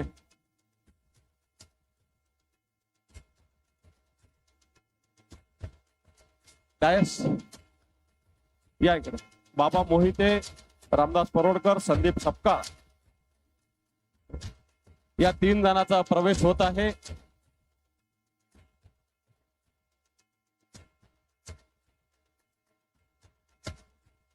अरे नंदू उपरचं दिलं त्यांचा घालायला.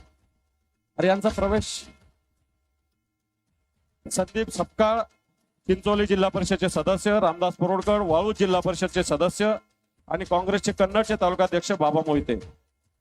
मी यानंतर एक अवलिया शिवसैनिकाला या ठिकाणी निमंत्रित करतोय. जरा कृपया सगळ्यांनी बसून घ्यावं. सगळ्यांनी बसून घ्यावं. त्या शिवसैनिकाचं नाव आहे अंकुश पवार. या अंकुश पवार 2009 पासून मान्य उद्धवजी ठाकरे साहेब या महाराष्ट्राचे मुख्यमंत्री व्हावे म्हणून राम नाम लिहितात आणि यातनी आतापर्यंत 6,75,00,000 वेळेस श्रीरामाचं नाव लिहिलेलं आहे.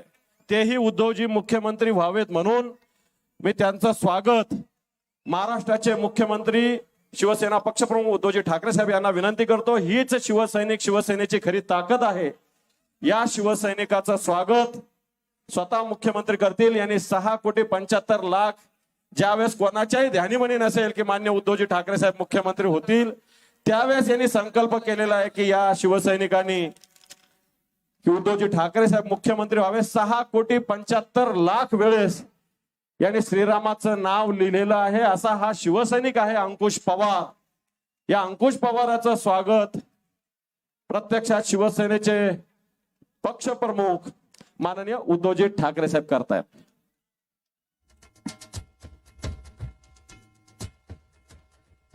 चला चला अंकुशराव चला सगळे चला.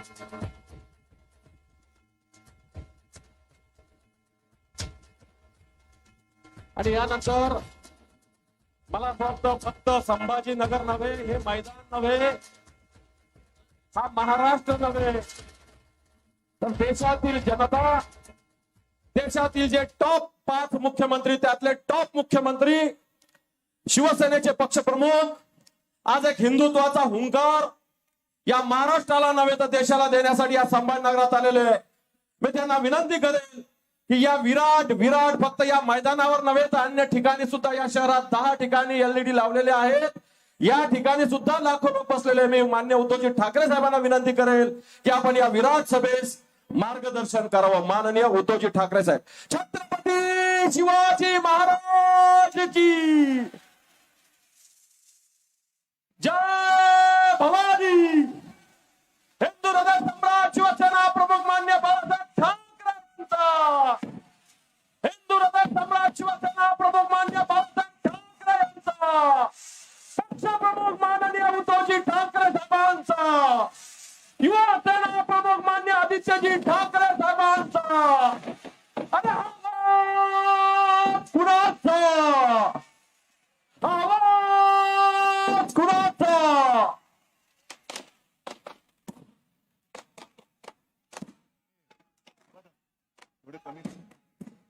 समोरचे लाईट जरा कमी करायचे, लाईट्स जे साहेबांच्या डोळ्यावर येतात ते लाईट्स.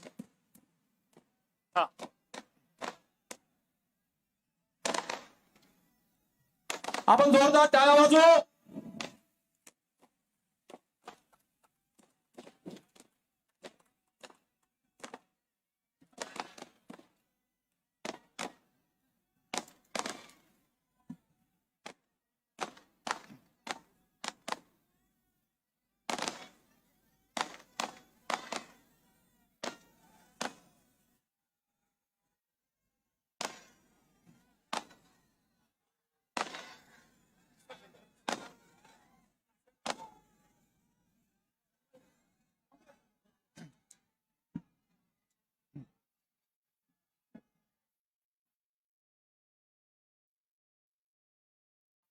जमलेल्या माझ्या तमाम हिंदू बांधवांनो, भगिनी आणि मातांनो,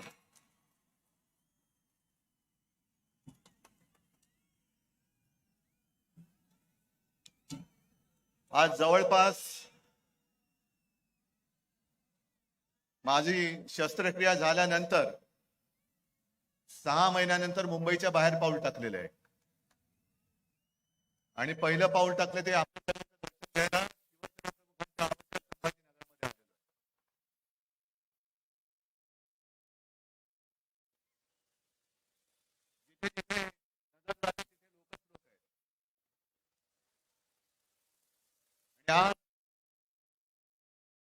मराठवाड्यामध्ये शिवसेनेने जे पहिलं पाऊल टाकलं ती आजची तारीख.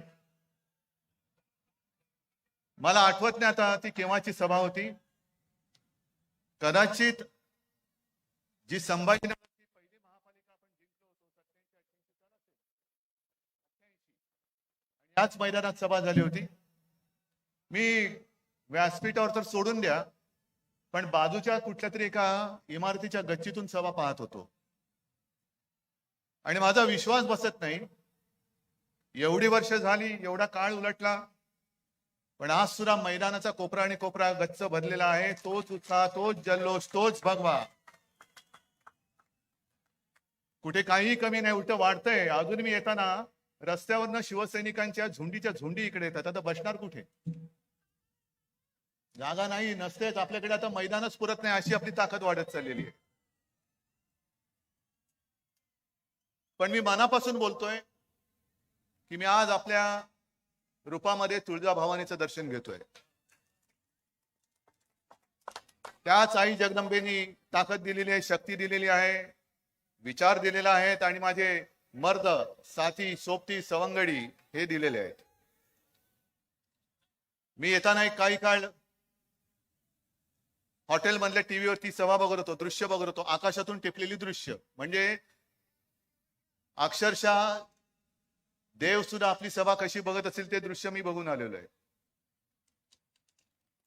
असं हे दृश्य आहे. आणि मग खाली बातम्या चालल्या होत्या की थोड्याच वेळात मुख्यमंत्री सभास्थानी पोहोचणार, मुख्यमंत्र्यांची तोफ धडाडणार, मुख्यमंत्री कोणावर निशाणा साधणार. आता मला प्रश्न असा पडलाय की नेहमी शिवसेना प्रमुख सांगायचे की ढेकणे चिरण्याला तोफेची गरज नसते.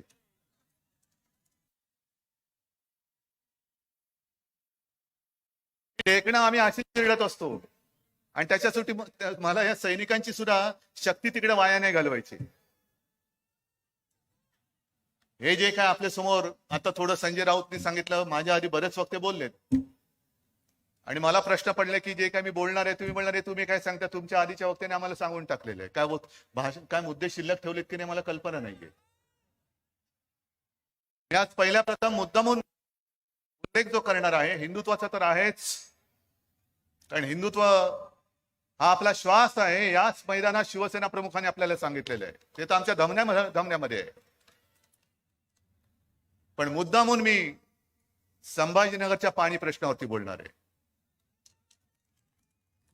बरोबर ना? कारण बाकीचे सगळे विषय मोठे आहेत. पण मीच एकटा कदाचित एक मूर्ख राजकारणी असा असेल की जिकडे पाणी प्रश्न असताना सुद्धा तिकडे पाठ फिरवण्याच्या ऐवजी मी जनतेला सामोरं जातोय. याचं कारण एक प्रामाणिकपणा आहे, कुठेही फसवेगिरी नाही. मला कल्पना आहे की गेल्या काही दिवसांपूर्वी हा प्रश्न अधिक बिकट होता. बिकट म्हणजे असा की 5-5 दिवसांनी येणारं पाणी आता 10 दिवसांनी येत होतं. बरोबर ना ताई मंडळी? मला माहिती आहे तुम्ही तुमची सगळी दुःख वेदना बाजूला ठेवून एका भगव्या हिंदुत्वाच्या वेडापैकी तुम्ही आलेला आहात. मग तुमच्या मनामध्ये हा प्रश्न असेल की तुम्ही सांगताय ते आम्ही ऐकतोय, पण आमच्या नळाला पाणी नाही, तर तुमचं सगळं ओघवतं आणि धबधब्यासारखं ओसंडून वाहणारं वक्तृत्व आमचा पाण्याचा हंडा भरणार नसेल तर उपयोगाचं काय? पण आता त्याच्यामध्ये सुधारणा झाली की नाही हे तुम्ही सांगायचं मला. एक 5-5 दिवसापूर्वी 10-10 दिवसापूर्वी पाणी यायचं ते आता कमी कमी कमी करत चाललेलं आहे. जुनी जी आपली योजना आहे त्या योजनेसाठी सुद्धा सरकारकडनं मी आता पैसे सांगितले की तुम्हाला मी पैसे देतो. जुनी योजना म्हणजे मी येताना मला विभागीय आयुक्त केंद्रेकर आणि महापालिका आयुक्त आस्तिक पांडे आणि त्यांचे सगळे सहकारी हे भेटले आणि मला त्यांनी सांगितले की साहेब आम्ही तुम्हाला काही डिटेल सांगू इच्छितो. म्हणते डिटेल काय नाही, हातामध्ये दंडा घ्यायचा आणि माझ्या संभाजीनगरकरांच्या झारीतल्या शुक्राचार्य जो शुक्राचार्य बसलेला आहे तो उचलून बाहेर फेका, पण पहिला माझ्या संभाजीनगरकरांना पाणी द्या. जी जुनी एक योजना आहे ती सुद्धा मी सांगितली की शहरासाठी जुनी एक 700 मिलिटम व्यासाची एक आहे 1972 ची योजना गंजून सडून गेलेली आहे, तिच्यासाठी सुद्धा पैसे देतोय. हे गेल्या वर्षी मी आलो होतो, 1 वर्ष झालं, समांतर जलवाहिनी बरोबर ना, त्याचं भूमिपूजन मी केलं होतं आणि मी तुम्हाला वचन केलेलं आहे या योजनेचा पाठपुरावा मी स्वतः करेन. दुर्दैवाने गेले 1 वर्ष 1.5 वर्ष कोरोनामध्ये गेलं, पण त्या कोरोनामुळे आम्ही रडत नाही बसणार. जे मी केंद्रेकरांना सांगितलं की हातात दंडा घ्या आणि जे कोणी वाकडे तिकडे येतील त्यांना सरळ दंड्याने सरळ करा आणि ही योजना पहिली पूर्ण करा. मग एक प्रश्न निर्माण झाला की किमती वाढल्यात, स्टीलची किंमत वाढली, इतर जे काही त्याला मटेरियल लागतं त्याच्या किमती वाढल्या, होणार कसं? महापालिकेकडे पैसा नाही. मी परवाच्या कॅबिनेटमध्ये ही सगळी योजना जी आहे तिच्यासाठी पैसे देण्याची सुद्धा व्यवस्था आपल्या मंत्रिमंडळाच्या माध्यमातून शासनाने जबाबदारी घेतलेली आहे. 1 पैसा मी त्या योजनेला कमी पडू देणार नाही. आणि एवढं करून जर का कंत्राटदार आड्याला पाय लावून बसला तर मी अधिकाऱ्यांना सांगितले दया माया क्षमा न दाखवता सरळ पकडायचं आणि आतमध्ये तुरुंगात टाकून द्यायचा. कारण किती वर्ष नुसतं ऐकत बसणार? किती वर्ष आम्ही नुसते तुम्हाला हुलकावण्या देत बसणार? आणि हा जो काही मी निर्णय घेतला, काल सुद्धा वाईल्ड लाईफ बोर्डची मीटिंग घेतली आणि त्या जायकवाडीमध्ये त्या आपल्याला विहिरीसाठी परमिशन लागते वाईल्ड लाईफची, ती आपण राज्याच्या पातळीवरती घेतलेली. आता तो प्रस्ताव केंद्राकडे गेलेला आहे. म्हणजे कुठेही काही आता कमी ठेवलेलं नाहीये. आणि हे निर्णय जे काही मी घेतले, आपल्या सरकारने घेतले, तुमच्या सरकारने घेतले, ते मध्ये कोणीतरी एक आक्रोश मोर्चा काढला होता, जन आक्रोश का जल आक्रोश. त्या आक्रोश मोर्चामुळे नाहीये, तो आक्रोश त्यांची सत्ता गेली म्हणून तो आक्रोश होता, संभाजीनगरकरांच्या पाण्यासाठी नव्हता. कारण जर का पाण्यासाठी तो आक्रोश असता तर आमच्या आधी 5 वर्ष तुम्हीच बसला होता तिकडे, आम्ही तुमच्या सोबत होतो. किती पैसे दिले होते या योजनेला? का नाही त्यावेळेला ही योजना सुरू करू शकलात? का नाही त्यावेळेला तुम्ही तुमच्या हस्ते भूमिपूजन करू शकलात? पण प्रत्येक वेळेला निवडणूक आल्यानंतर काहीतरी तुमच्या तोंडात फेकायचं, निवडणूक जिंकून जायचं आणि जिंकल्यानंतर नुसतं तंगवट ठेवायचं. हे हिंदुत्व शिवसेना प्रमुखांनी आम्हाला शिकवलेलं नाही. खोटं बोलणं हे आमचं हिंदुत्व नाही, कदापि नाही. अनेक काही चांगल्या गोष्टी करतोय. रस्त्याच्या आता सुधारणा होते, रस्त्यासाठी आता निधी दिलेला आहे. एक 3-4 वर्षापूर्वी संभाजीनगरमधले रस्ते कसे होते आणि अजून सगळे झालेले नाहीत. मी असा दावा अजिबात करत नाही की सगळे रस्ते बघा कसे गुळगुळीत झालेले आहेत, नाही, अजिबात नाही. पण रस्त्याच्या कामाला हात घातलेले आणि रस्ते सुद्धा नाही म्हटलं तरी पूर्ण होत चाललेले आहेत. हे संभाजीनगरकरांनी सांगायचं. रस्ते सुधारत आहेत. त्याच्यानंतर मध्ये येताना मी आता एक दर्शन घेऊन आलो, छत्रपती शिवाजी महाराजांचा तो पुतळा, त्याचं अनावरण झालेलं आहे. चांगला म्युझियम होतो आहे, मोठा ॲक्वेरियम होतो आहे, पर्यटनासाठी जंगल सफारी होते आहे. किती किती गोष्टी सांगायच्या. अगदी मेट्रोची सुद्धा जर का गरज लागली तर मेट्रोसाठी सुद्धा प्लॅन बनवण्याची सुरुवात ही आपण केलेली आहे. पण आपल्याकडे जी मेट्रो बनेल ती मेट्रो शहराचं विद्रुपीकरण करणारी नसेल. काही घाईत आम्हाला निवडणुका जिंकायच्या आहेत, वाटेल ते करा, शहराची विल्हेवाट लागली तरी चालेल, पण मेट्रो झालीच पाहिजे. हे असं विध्वंसक विकास काम आमच्याकडनं आम्ही कधी केलेलं नाही आणि होऊ देणार नाही. मी जे काही काम आम्ही करू ते शहराची, संभाजीनगराची शान वाढवणारी असेल आणि वाढवणारच काम हे आपलं सरकार केल्याशिवाय राहणार नाही. हे वचन तुम्हाला मी इथे सगळ्यांच्या साक्षीने, संभाजीराजे आणि शिवरायाच्या साक्षीने तुम्हाला मी देतोय. मुद्दे बोलण्यासाठी सारखे बरेच आहेत. एक नेहमीचा मुद्दा आता काय होतं, सत्ता असताना सुचत नाही. मी मगाशी बोललो आणि सत्ता गेल्यानंतर सगळ्यांचे एकदम अंगात येतं, हे संभाजीनगर कधी करणार, संभाजीनगर कधी करणार. हे कोणी सांगायचं आपल्याला? त्यांनी. संभाजीनगर माझ्या वडिलांनी वचन दिलेलं आहे, शिवसेना प्रमुख हिंदू हृदय सम्राट बाळासाहेब ठाकरेंनी दिलेलं वचन आहे. ते मी विसरलेलो नाही, विसरणार नाही, ते केल्याशिवाय राहणार नाही. पण आधी मला जे ओरडतायत, बोंबलतायत, म्हणजे तुम्ही नाही हो, पलीकडचे, की संभाजीनगर कधी करणार, त्यांना मला सांगायचं आहे की जवळपास 1-1.5 वर्ष झालं विधानसभेमध्ये ठराव मंजूर झालेला आहे, कॅबिनेटने मान्यता दिलेली आहे. एक सुरुवात म्हणून माझ्या या संभाजीनगर विमानतळाचं नाव छत्रपती संभाजी महाराज विमानतळ करा असा ठराव आम्ही केंद्राकडे दिलेला आहे. का नाही होत आहे अजून?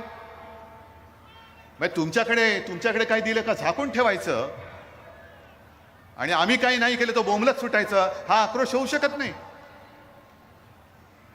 जर तुमच्यामध्ये प्रामाणिकपणा असेल तर या शहराचं नुसतं नामांतर नव्हे, संभाजीनगर मी जेव्हा या शहराचं नामांतर करेन तेव्हा छत्रपती संभाजी महाराजांना आदर्श वाटेल, अभिमान वाटेल, असं हे नगर करून दाखवेन. हे सुद्धा वचन मी तुम्हाला देतोय. नाहीतर नाव बदलायला काय आता मी बदलू शकतो, पण नाव बदललं आणि तुम्हाला पाणी नाही दिलं, नाव बदललं आणि खड्ड्याचे रस्ते दिले, नाव बदललं आणि रोजीरोटी नसेल, तर संभाजी महाराज सुद्धा म्हणतील की अरे चल एकदा रायगडावरती टकमक तोक तुला दाखवतो. नाही, नावाला सार्थ असं माझं शहर असलं पाहिजे. आणि म्हणून पहिल्या प्रथम तुमच्याकडे जो, म्हणजे त्यांच्याकडे जो दिल्ली दरबारी दिलेला आहे विमानतळाचं नाव बदली करण्याचा प्रस्ताव, जा बसा तिकडे, आक्रोश करा की आमच्या राज्याच्या विधानसभेमध्ये एकमुखी एक मताने हा ठराव मंजूर झालेला आहे की चिकलठाणा विमानतळाचं नाव छत्रपती संभाजी महाराज विमानतळ करायचं आहे, तो पहिला मंजूर करून आणा. चला, आम्ही तुमचा सत्कार करतो, आम्ही तुमचा सत्कार करतो. पाण्याचा प्रश्न आहे, संजय राऊत यांनी उल्लेख केला. महागाई वाढते आहे, रुपया रोज खाली गडगडत चाललेला आहे. जरा एक मिनिट, थोडंसं मला बोलू द्या, मग तुम्ही बोला. रुपया खाली घसरत चाललेला आहे, पण आम्हाला चिंता कसली आहे? कोणत्या मशिदी खाली शिवलिंग आहे? ताजमहालच्या खाली काय? ज्ञानव्यापी मंदिराच्या मशिदीच्या खाली काय? बरं, आमचं हिंदुत्व मोजणारे तुम्ही कोण? तुम्हाला कोणी दिली मोजपट्टी हिंदुत्व मोजायची आमच्या? आणि असं आम्ही नेमकं काय केले की आम्ही हिंदुत्व सोडले असं बोंबलत सुटलेत? आणि मी मुंबईच्या सभेमध्ये म्हटलं, त्याचा पुनरुच्चार करतोय की चला होऊन जाऊ द्या. शिवसेनेने हिंदुत्वासाठी आजपर्यंत काय केलेलं आहे आणि भारतीय जनता पक्षाने आजपर्यंत हिंदुत्वासाठी काय केले, एकदा खुल्या मंचावरती होऊन जाऊ द्या. आम्ही सांगतो आम्ही हे केलं, तुम्ही सांगायचं आम्ही हे केलं. अहो, साधी गोष्ट आहे. एक तर बाबरी मशीद पाडल्यानंतर यांची पळापळ झाली होती, तुम्हाला सगळ्यांना माहिती आहे. आता देवेंद्र फडणवीस सांगतायत की मी तिथे गेलो होतो, त्याच्याबद्दल सुद्धा मी गेल्या सभेत बोललोय. शिवसेना तिकडे नव्हती. मग ज्या संभाजीनगरमध्ये मी इकडे आलेलो आहे त्या संभाजीनगरकरांना विचारा की आपले मोरेश्वर सावे आणि त्यांच्यासोबत शिवसैनिक बाबरीचे इथे पाडायला गेले होते की नव्हते? मोरेश्वर सावे आपले महापौर होते, खासदार होते, बाकीचे सगळे तमाम शिवसैनिक तिकडे गेले होते. आणि फडणवीसजी सावे गेले नसतील तिकडे तर तुमच्याकडे आलेले त्यांचे चिरंजीव जे आमदार झालेत त्यांनी सांगावं माझे बाबा गेले नव्हते.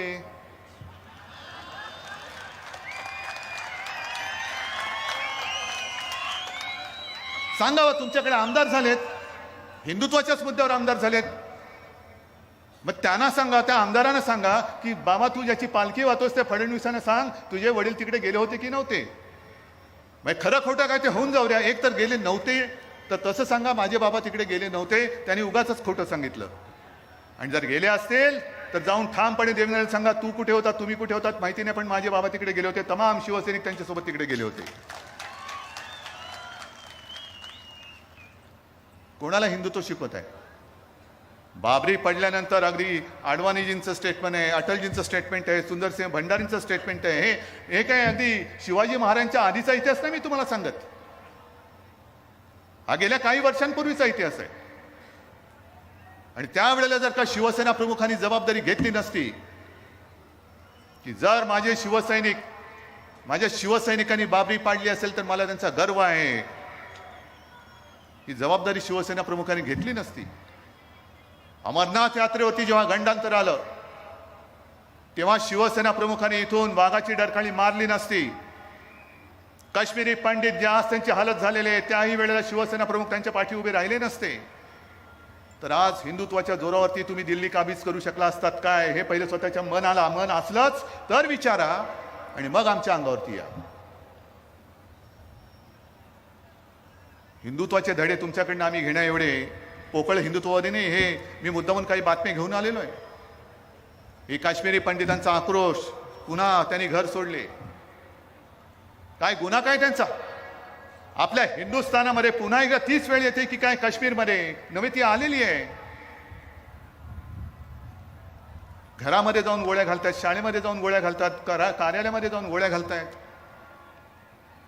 पण कोणालाच काही पडलेलं नाही, चिंता नाहीये. आम्हाला नको तिकडे काढायला व्हायचे. जा ना, हिंमत असेल तर त्या काश्मीरमध्ये जाऊन तिकडे हनुमान चालीसा पडा.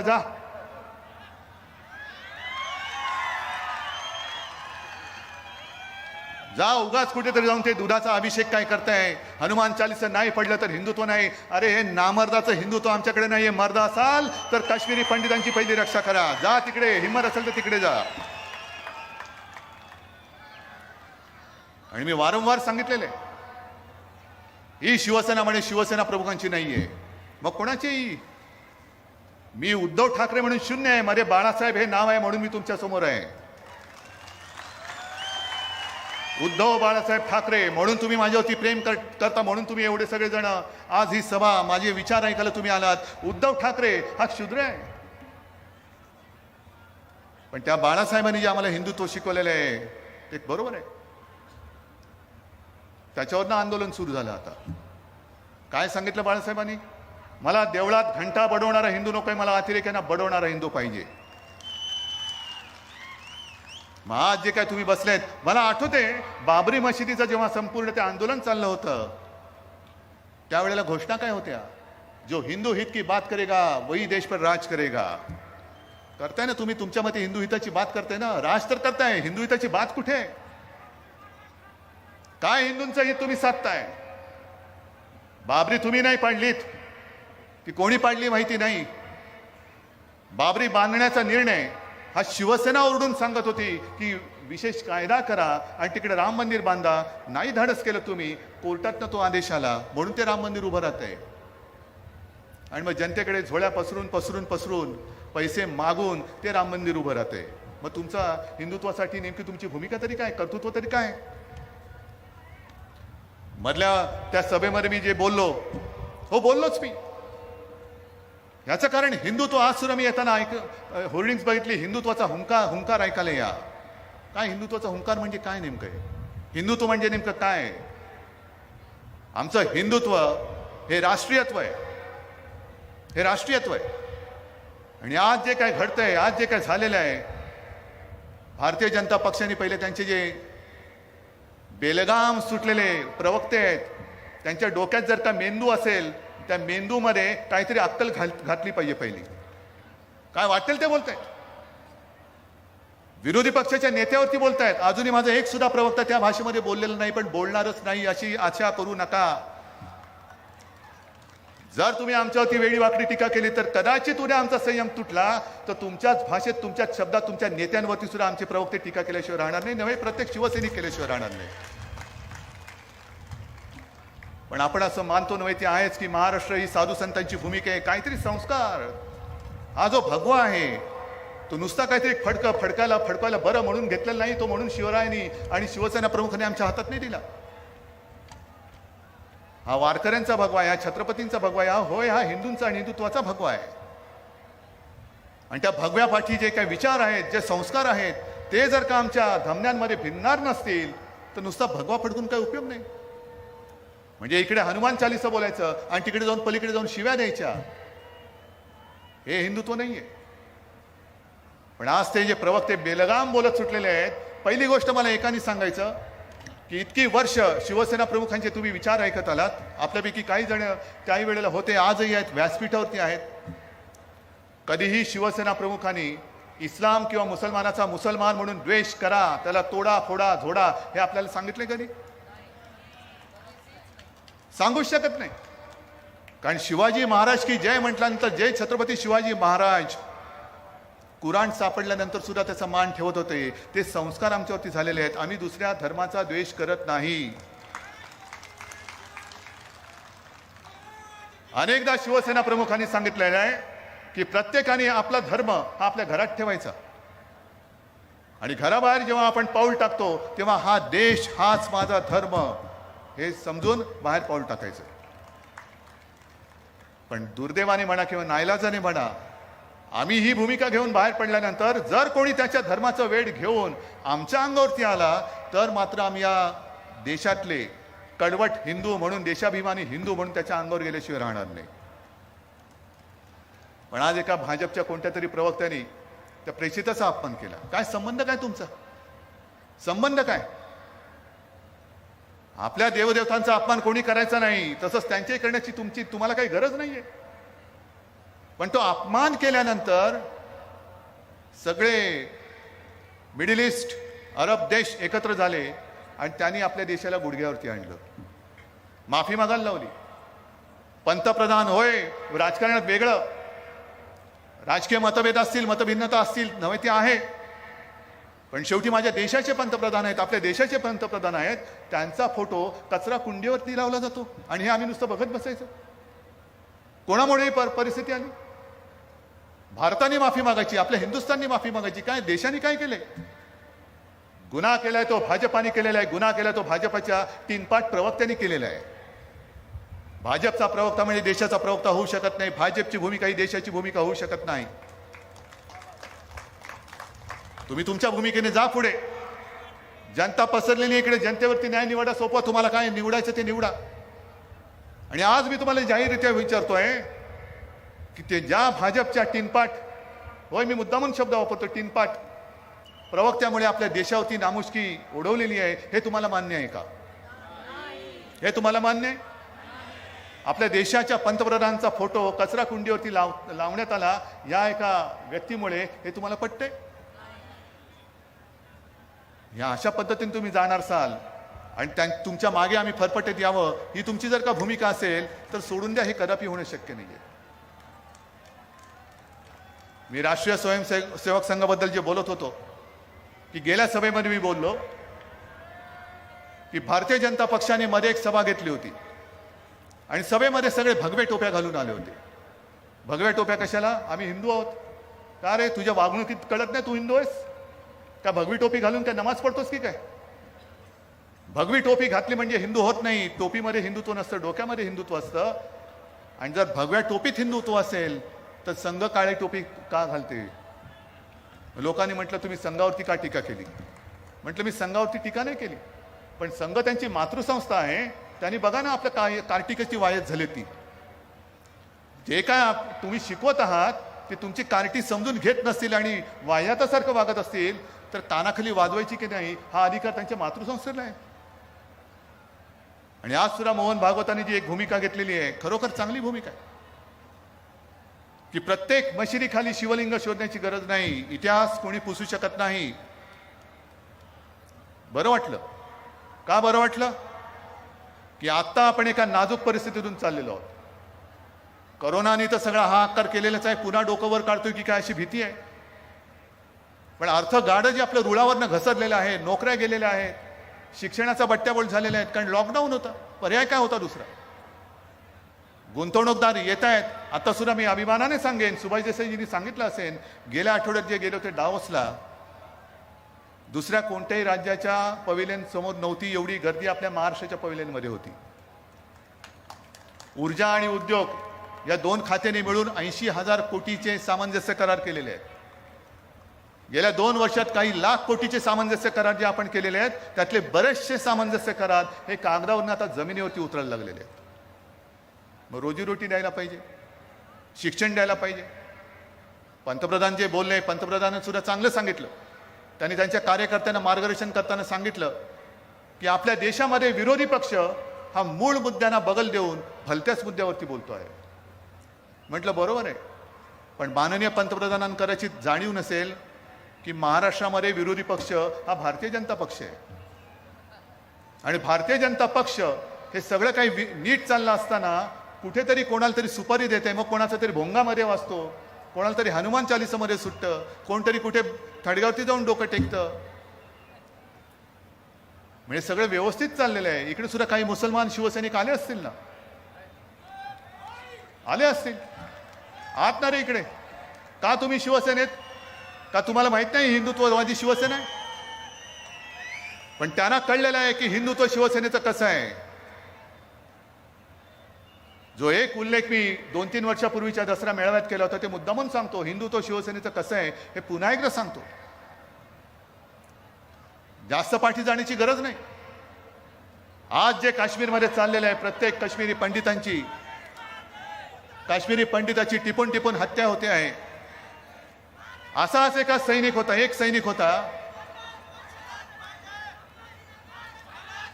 ठीक आहे, जरा थांब. असाच एक सैनिक होता आणि तो सैनिक आपल्या देशाकडनं लढत होता. अनेक अतिरेकी त्यांनी मारले होते. गनमॅन होता तो. सुट्टीवरती म्हणून निघाला, घरी जायला निघाला, त्याचं मधल्यामध्ये अपहरण केलं गेलं. अपहरण केल्यानंतर शोधाशोध सुरू झाली आणि मग एके दिवशी छिन्न विछिन्न झालेला, हाल करून मारलेला त्याचा मृतदेह हा लष्कराला सापडला. कोण होता तो सैनिक? नाव माहिती आहे त्याचं नाव होतं औरंगजेब, जो आपल्या देशासाठी शहीद झाला. काय म्हणायचं? छे तो आमचा नाही, मुसलमान होता. नाही, तो माझ्या देशासाठी लढला. जो हा देश माझी मातृभूमी समजतो, माझ्या देशासाठी जो मरायला तयार आहे, तो घरमाने कोणी असला तरी तो आमचा आहे. हे आमचं हिंदुत्व आहे. हे आमचं हिंदुत्व आहे.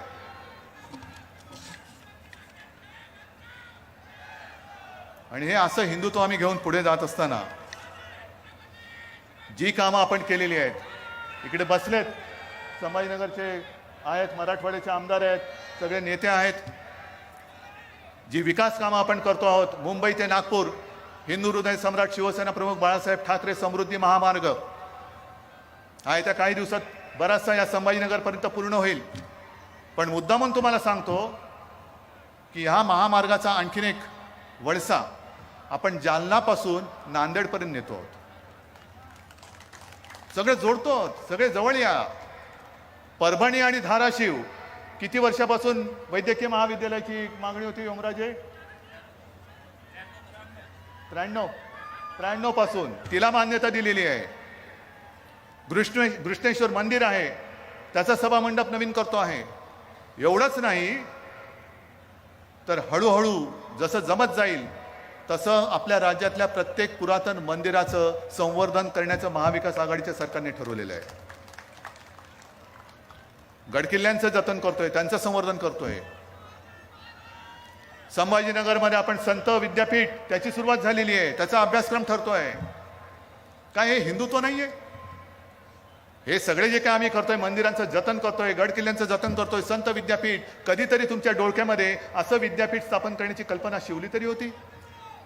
आज संत विद्यापीठ उभं राहत आहे, महाविद्यालय उभी राहत आहेत, नोकऱ्यांसाठी गुंतवणूकदार येत आहेत, महाराष्ट्र पुढे चाललेला आहे. पण हे बघवत नाहीये. कारण असंच जर का सुरू राहिलं तर 2.5 वर्ष तर अशीच झाली. तुमच्या सगळ्यांच्या आशीर्वादाने सरकारला 2.5 वर्ष झाली, विश्वास नाही बसत.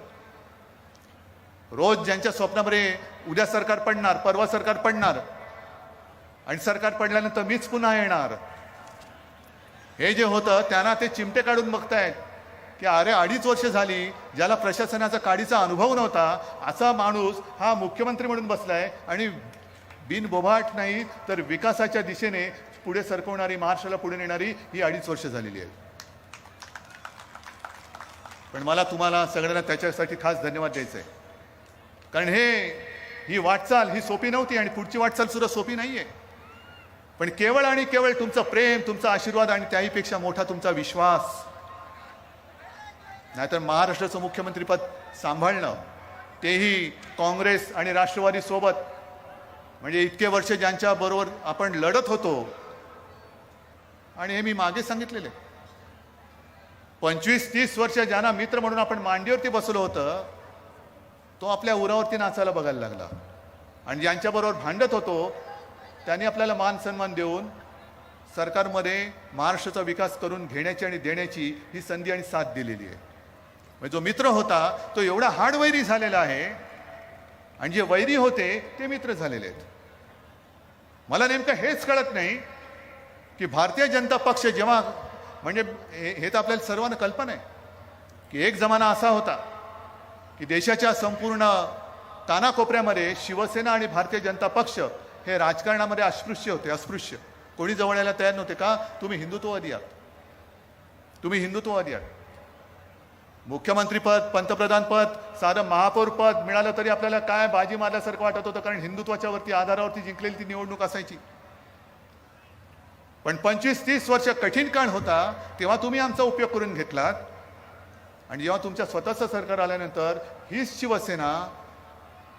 शिवसेना प्रमुखांची शिवसेना, ज्या शिवसेना प्रमुखांनी तुमच्या नेत्यांना सुद्धा संकटातून वाचवलेलं आहे, ती शिवसेना तुमच्या डोळ्यात खुपायला लागली. ही शिवसेना एकदम तुमची वैरी म्हणून दिसायला लागली. मग काढा ना, जेवढे जेवढे तुमचे सहकारी तुम्ही सरकार स्थापन केल्यानंतर आले. अटलजी होते तेव्हा तर 25-30 होते, आता सुद्धा 28-30 होते. राहिले किती बघा. नितीश कुमार असेल, रामविलास होते, चंद्रबाबू होते. यांच्यापैकी किती लोक हिंदुत्वाच्या विचारासाठी म्हणून तुमच्या सोबत आले होते आणि खुर्ची मिळवण्यासाठी म्हणून किती आले होते, हा तुम्ही आराखडा मांडा. मग आज जो काही तुम्ही प्रकार चालवले आहात की इतकी वर्ष ज्यांनी तुम्हाला जपलं, जोपासलं, मोठं केलं, अगदी संभाजीनगरमध्ये सुद्धा मी दाखला देईन की एक दिवस मला आठवतंय गोपीनाथ मुंडे घरी आले होते, शिवसेना प्रमुखांसोबत बोलत होते आणि बोलता बोलता गोपीनाथजींनी सांगितले की बाळासाहेब, यावेळेला महापौरपद आम्हाला द्या. एका क्षणाचाही उशीर न लावता बाळासाहेबांनी सांगितलं ठीक आहे, यावर्षी भाजपचा महापौर.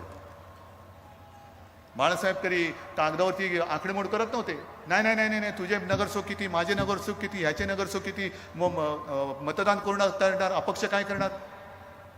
शिवसेना प्रमुखाने एका क्षणात सांगितलं कोण महापौर झाले तेव्हा तेही तुम्ही सांगाल. भागवत कराड वरती गेलेत. म्हणजे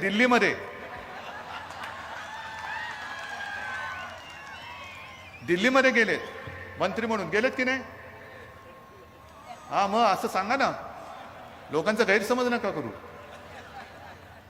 आता परवाच्या दिवशी म्हणजे गेल्या आठवड्यामध्ये एक माननीय पंतप्रधानांनी व्हिडिओ कॉन्फरन्स ठेवली होती प्रधानमंत्र्यांच्या ज्या काही योजना आहेत त्यांचा एक आढावा घेण्यासाठी. संभाजीनगरमध्ये जी काही लोक बसली होती त्यांच्यामध्ये आम्ही बोलत होतो त्यांच्याशी. आणि मग एका व्यक्तीने सांगितलं की मला कर्ज मिळत नाही. तर मी होतो, उपमुख्यमंत्री होते, आम्ही सूचना दिल्या कलेक्टरना की हे कुठे राहतात बघा, यांचं नाव काय बघा, कशासाठी कर्ज आणि कोण अडवते ते तुम्ही बघा. कराड आम्हाला माहीत नाही, कराड साहेब बाजूला बसत होते. त्यांनी ताबडतोब माईक घेतला. त्यांनी सांगितलं की त्यांनी ओळख करून दिली, मी अमुक अमुक आणि मी इथे बसलेलो आहे, मी स्वतः पंतप्रधानांच्या ह्या योजनेतून ह्याला कर्ज मिळवून देईन. म्हटलं बरं झालं, एक प्रश्न सुटला. मग मी बोलताना सांगितलं कराड साहेब आणखीन एक काम करा, आम्ही 2 लाखापर्यंत ज्यांचं पीक कर्ज आहे त्यांचं पीक कर्ज हे आपल्या महाविकास आघाडी सरकारने माफ केलेले आहेत, कर्जमुक्त केलेले आहे. आणि आता 3 लाखापर्यंत जे पीक कर्ज आहे ते बिनव्याजी कर्ज हे देण्याची योजना आपल्या महाविकास आघाडीच्या सरकारने आणलेली आहे. आणले ना. हे आपण केल्यानंतर केंद्र सरकारने काय केलं, केंद्र सरकार जो 2% व्याजाचा भार त्यांच्याकडे घेतला होता त्याने तो आता नाकारून टाकला. आम्ही नाही घेणार. म्हणजे 2%चा जो व्याजाचा दर आहे तो आता आपल्या गोरगरीब शेतकऱ्यावरती केंद्र सरकारने टाकलेला आहे. आम्ही कराड साहेबांनी सांगितलं की ह्याला जसं तुम्ही कर्ज मिळवून देताय तसं जा तिकडे, तुम्ही अर्थराज्यमंत्री पण आहेत ना मला वाटतं ते, तर जा तिकडे सांगा की हे जे काय करताय ते बरोबर नाही. 50 ते 60 लाख शेतकऱ्यांना ह्याचा फटका बसल्याशिवाय राहणार नाही. म्हणजे योजना आपण आणण्याचा प्रयत्न करण्याचा योजना आपण आणतो आहोत. 3 लाखापर्यंत व्याज दर आपण माफ केलेला आहे. पण महाराष्ट्र सरकारने केल्यानंतर केंद्र त्यांच्याकडे जो 2% व्याज दर होता तो त्यांनी आता शेतकऱ्यांवरती लावायला लागलेला आहे. अनेक अशा योजना आहेत. जा आक्रोश करायचा असेल तर दिल्लीमध्ये जा आणि त्यांना सांगा पीक विमा जी योजना आहे ती शेतकऱ्यांसाठी आहे का विमा कंपन्यांसाठी आहे, हे एकदा तिकडनं जाऊन आक्रोश करा तिकडे आणि त्यांच्याकडनं एकदा माझ्या महाराष्ट्राला सांगा कोणासाठी योजना आहे. संपूर्ण शेतकऱ्यांच्या आयुष्याची नासाडी करून टाकायची योजना अशा आणायच्या की शेतकरी घाबरलाच पाहिजे त्या योजनेचा लाभ घ्यायला. आपण प्रयत्न करतो. बीड मॉडेल प्रमाणे आम्हाला ती पीक विमा योजना करून द्या म्हणून आपण आग्रह धरलेला आहे. कारण शेतकरी, मी काय तुम्हाला माझ्या वेळेला अवकाळी पाऊस येतो, अतिवृष्टी होते, संततधार येते, दुष्काळ पडतो, त्यावेळेला आम्ही सगळे तुमच्या बांधावरती येतो. रडू नको, असं करू नको, तसं करू नको. मग तुम्ही भांडता, भूलता तुम्ही आणि तुम्ही मतं देता. मतं दिल्यानंतर आम्ही खुर्चीत बसलो का कोण शेतकरी, कसला शेतकरी, ही अशी वृत्ती ही आम्हाला आमच्या हिंदुत्वामध्ये माफ करणारी वृत्ती नाहीये. आम्ही जे आहोत आम्ही शेतकऱ्याला बांधलेलो आहोत. निवडणुका आल्यानंतर भूलथापा मारायच्या आणि निवडून आल्यानंतर हे असं म्हणे निवडणुकीत बोलायचंच असतं. आता तुम्ही मला सांगा हो, अच्छे दिन कब आएंगे विसरलात की लक्षात आहे तुमच्या? जाताय विचारायला अच्छे दिन कब आएंगे, तुम्ही सांगितलं तर अच्छे दिन आएंगे, कब आएंगे, काय नाही झटकून टाकायचं. आणि मग निवडणुका आल्यानंतर नको त्या खपल्या काढायच्या, पुन्हा एकदा धर्माची आफूची गोळी द्यायची आणि धर्माच्या नावावरती मतं मिळून सत्तेवरती यायचं. मतदार मेला तरी चालेल, निवडणूक आल्यानंतर पुन्हा बघू, पुन्हा काहीतरी कोणती तरी मशीद पाडू, कोणती तरी आणखीन काहीतरी काढू की पुन्हा तुम्ही सगळे आमच्या मागे. ही जी काय थेरं चाललेली आहेत या थेरावरती मी पंतप्रधानांना सांगेन की तुम्ही जे बोललात ना की मुद्दे भरकटवले जात आहेत, चला आमची तयारी आहे. देशाच्या स्वातंत्र्याचा आझादी का अमृत महोत्सव सुरू आहे. मी म्हणतो पंतप्रधानांना तुमच्या सगळ्यांच्या साक्षीने आवाहन म्हणजे विनंती, आव्हान नाही, मी विनंती करतोय की देशातील सर्व प्रमुख पक्षाच्या प्रमुखांना बोलवा, मुख्यमंत्र्यांना बोलवा आणि सांगा कोणत्या मुद्द्यावरती बोलायचं, कोणत्या मुद्द्यावरती बोलायचं नाही. आमची तयारी आहे. पण बोलल्यानंतर मात्र जे बोलाल तसं करून दाखवा. कारण योजना जाहीर करायच्या मध्ये उज्ज्वला योजना काय त्याची फरफट झाली होती तुम्हाला माहिती आहे. उज्ज्वला योजनेमध्ये गॅस सिलेंडर मिळत नव्हता, पुन्हा ते सगळी बोंबाबोंब झाली. मग बोंबाबोंब झाल्यानंतर ही रडत खडत पुन्हा योजना सुरू केली. पेट्रोल आणि डिझेलचे दर एवढे वाढवायचे, मग आक्रोश सुरू झाला की थोडंसं कमी करायचं. मला आठवते मागे एक राजेश खन्नाचा पिक्चर होता, बहुतेक त्याचं नाव आजका MLA असेल, माहिती नाही मला, पण तो असेल. राजेश खन्ना मुख्यमंत्री म्हणून दाखवलंय आणि राजेश खन्ना म्हणजे मुख्यमंत्री बसलेत आणि बाहेर काहीतरी गडबड होते. मग राजेश खन्ना ते मुख्यमंत्री विचारतात क्या चल रहा है, कौन है उधर. मग त्यांचा सेक्रेटरी येऊन सांगतो नाही साहब वो शहर के व्यापारी मिलना चाहते. अच्छा बुला उनको. व्यापारी म्हटलं तर बोलावं लवकर. क्या चाहिए, क्या चाहते. नाही अमुक ह्याचे भाव आम्हाला वाढून पाहिजेत. किती पाहिजेत. नाही आम्हाला 25 रुपये आहेत ते 50 रुपये करून पाहिजेत. तर ते सचिवाकडे बघतात तर तो साहब ऐसे करेंगे तो लोग तो रस्ते पे उतर कराएंगे, 25 का 50 कैसे चलेगा. अरे कुछ नहीं 100 रुपया कर दो. सगळे गार होतात, व्यापारी पण उठतात, सेक्रेटरी उठतात. असं कसं अहो 25चं 50 केलं तरच लोक रस्त्यावरती उतरणार आहेत, तर तुम्ही 50चं 100 करताय. लोक रस्त्यावरती येतील, काय सांगायचं त्यांना. ते मुझे पता है लोग रस्ते पे आएंगे, आने दो. फिर मुझे मिलने आएंगे, आने दो. फिर मैं आपको बुलाऊंगा. फिर लोग बोलेंगे ये 25 रुपए का दाम इन्होंने 100 रुपया किया, तो मैं कहूंगा कि 100 रुपया नहीं चलेगा, आप 50 कर दो. काय कळलं तुम्हाला. म्हणजे जेवढे तुम्हाला पाहिजे तेवढे मी देतो, पण त्याचे डबल करा. म्हणजे मग ते सगळे बोंबाबोंब झाली का मी अर्धे केल्यासारखं दाखवीन. म्हणजे मुख्यमंत्र्यांनी भाव अर्धे केले, मग तुम्ही खुश, व्यापारी खुश, आम्ही खुश. पण मी तसं करणार नाहीये. मी पेट्रोल डिझेलचे दर कमी करणार वगैरे ह्या सगळ्या गोष्टी आहेत त्या वेगळ्या आहेत. पण आपल्या सरकारने संभाजीनगरच्या पाणीपट्टीचे दर कमी केलेत, हे तुम्हाला माहिती आहे का. येत्या 15 दिवसात त्याची अंमलबजावणी सुरू होईल. झाले ना. तुमचा गुंठेवारीचा प्रश्न सुटला की नाही सुटला. कारण मीच इकडे येत होतो आणि प्रत्येक सभेत गल्लोगल्ली जाऊन सांगत होतो गुंठेवारीच्या तिथल्या विभागामध्ये की आमच्या हातामध्ये सत्ता द्या, आम्ही गुंठेवारीचा कायदा रद्द करू. तुम्ही देत होतात सत्ता, महापालिका देत होतात, पण महापालिकेच्या आवाक्याच्या बाहेरचं होतं ते मी मुख्यमंत्री झाल्यानंतर मी दिलेल्या वचनाला जागलेलो आहे. गुंठेवारीचा प्रश्न सोडवलेला आहे, पाणीपट्टीचा त्याचा दर कमी केलेला आहे, छत्रपतींचा पुतळा मोठा उभा झालेला आहे, ॲक्वेरियम तयार होतोय, पर्यटन जंगल सफारी सुरू होते, कितीतरी गोष्टी आपण करतो. रस्ते तर तुम्ही येत्या काही वर्षात बघाल, 1-2 वर्षामध्ये बघाल की पूर्वीचे रस्ते असतील त्याचे फोटो मुद्दामून जतन करून ठेवा, पूर्वीचे रस्ते कसे होते आणि महाविकास आघाडीच्या सरकारने रस्ते आम्हाला कसे दिलेले आहेत. हे सगळं चहूबाजूने विकासाचं काम होतंय. मधल्या काळामध्ये देसाई साहेबांसोबत मी ऑरिक सिटीला गेलो होतो. 5 स्टार मी ऐकलं होतं, 5 स्टार MIDC, 5 स्टार MIDC आहे. हे सगळं करतोय कोणासाठी करतोय? तुमच्यासाठी करतोय. गुंतवणूकदारांबरोबर करार करतोय का?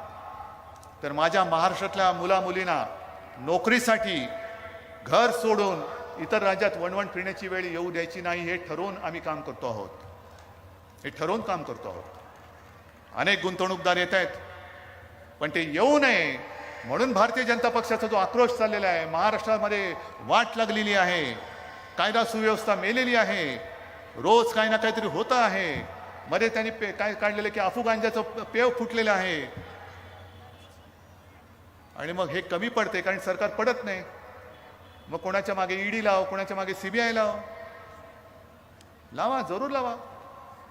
पण इकडे ED आणि CBI लावण्यापेक्षा काश्मीरमध्ये जे पंडितांना गोळ्या घालतात त्यांच्या तिकडे त्या धाडी टाका ना जरा. ED आणि CBIच्या धाडी तिकडे टाका. हिंमत असेल तर त्या अधिकाऱ्यांनी तिकडे जाऊन दाखवावं.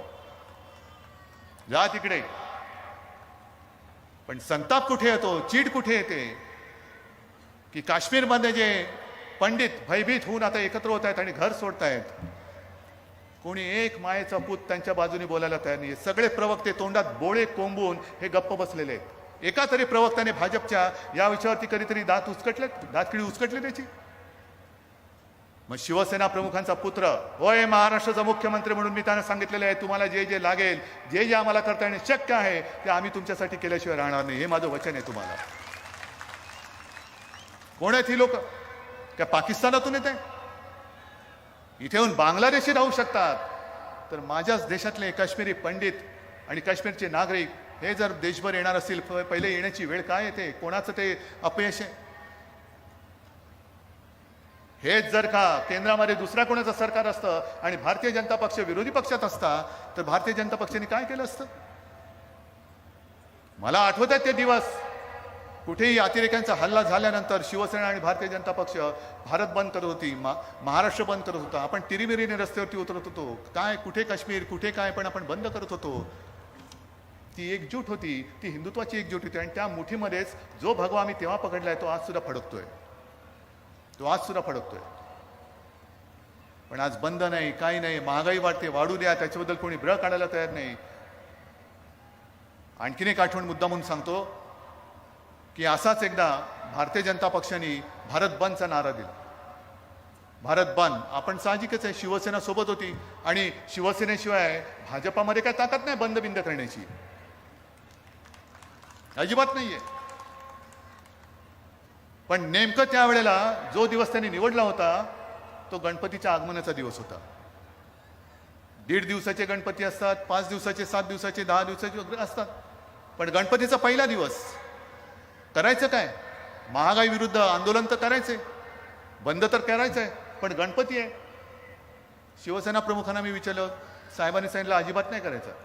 हिंदूंचा सण आणि हिंदूंच्या सणाच्या दिवशी मी बंद बिंद महाराष्ट्रामध्ये होऊ देणार नाही. मी सुषमा स्वराजना फोन केला, सुषमाजी थोड़ी सी मुश्किल है, गणेश जी का आगमन होने जा रहे हैं. अरे उद्धव भैया वो तो 10 दिन चलता है. म्हटलं नाही 10 दिन नाही, वो पहिले दिन से ही त्यांचं आगमन इथपासूनच आनंद होतो. तर माफ करा, या बंदमध्ये आम्ही सहभागी होऊ शकत नाही. पण त्यावेळेला तुम्ही ना हिंदूंचे सण बघत होतात ना त्यांचा आनंद बघत होतात. केवळ राजकारण करायचं म्हणून तुमच्या मनात येईल त्या दिवशी तुम्ही बंद करत होता. भारत बंद, गणपती आले काय गेले काय, हिंदूंचा सण आहे, काही का असेल आम्ही बंद करणार. मग त्यावेळेची ती जी भाजपा, जर ही बाळासाहेबांची शिवसेना नसेल तर तेव्हाची कोणाचा जो भाजपा होता, देव जाणे पहिला शोधा कोण होता तुमचा नेता, आणि त्याची तरी भाजपा आज राहिले का एवढं तरी मला सांगा. गेल्या सभेत सुद्धा मी बोललोय की तेव्हा 7 पैशांनी पेट्रोल वाढल्यानंतर अटल बिहारी वाजपेयी हे बैलगाडीतून बसून लोकसभेमध्ये गेले होते. तो भाजपा आम्ही शोधतोय, कुठे गेला तो भाजपा? आणि आता हे सगळी जी काय त्यांची पिलावळ दिसते, कसले संस्कार तुम्ही करताय? म्हणून मला भागवत साहेबांना हात जोडून नम्र विनंती करायची की हीच जी काय आता परिस्थिती आली ही तुम्हाला अपेक्षित होती काय? भारतीय जनता पक्ष आजचा जो त्याची जी आजची वागणूक आहे हीच तुम्हाला अपेक्षित होती काय? आणि आज जे तुमचे प्रवक्ते बोलतायत अगदी आमच्यावरती खालच्या पातळीवरती जाऊन बोलतायत, कुटुंबियांवरती हल्ले चाललेत, शाब्दिक हल्ले चाललेत, खोटे नाटे आरोप चाललेत. प्रवक्त्यांच्या त्या वाचाळपणामुळे देशाची आबरू जाते. देशाची आबरू, भाजपाची आबरू नाही गेली जगामध्ये, माझ्या हिंदुस्थानची आबरू गेलेली आहे. कोण भरपाई करणार? आणि मग मागे जसं भारतीय जनता पक्षाने एक 84 कॅम्पेन केलं होतं की हे वाढलं ते वाढलं, अमुक चालले तमुक चालले, कुठे नेऊन ठेवलाय महाराष्ट्र माझा? मग मला आज भारतीय जनता पक्षाला विचारतोय की तुम्ही ज्या दिशेने चाललेला आहात, ज्या पद्धतीने तुम्ही वागत आहात, अरे कुठे नेऊन ठेवणार आहात हिंदुस्थान आणि महाराष्ट्र माझा? कुठे नेऊन ठेवणार आहात? विचारा, भारतीय जनता पक्षवाले आले का विचारा, कुठे नेऊन ठेवणार आहात महाराष्ट्र माझा? कुठे नेऊन ठेवणार आहात हिंदुस्थान माझा?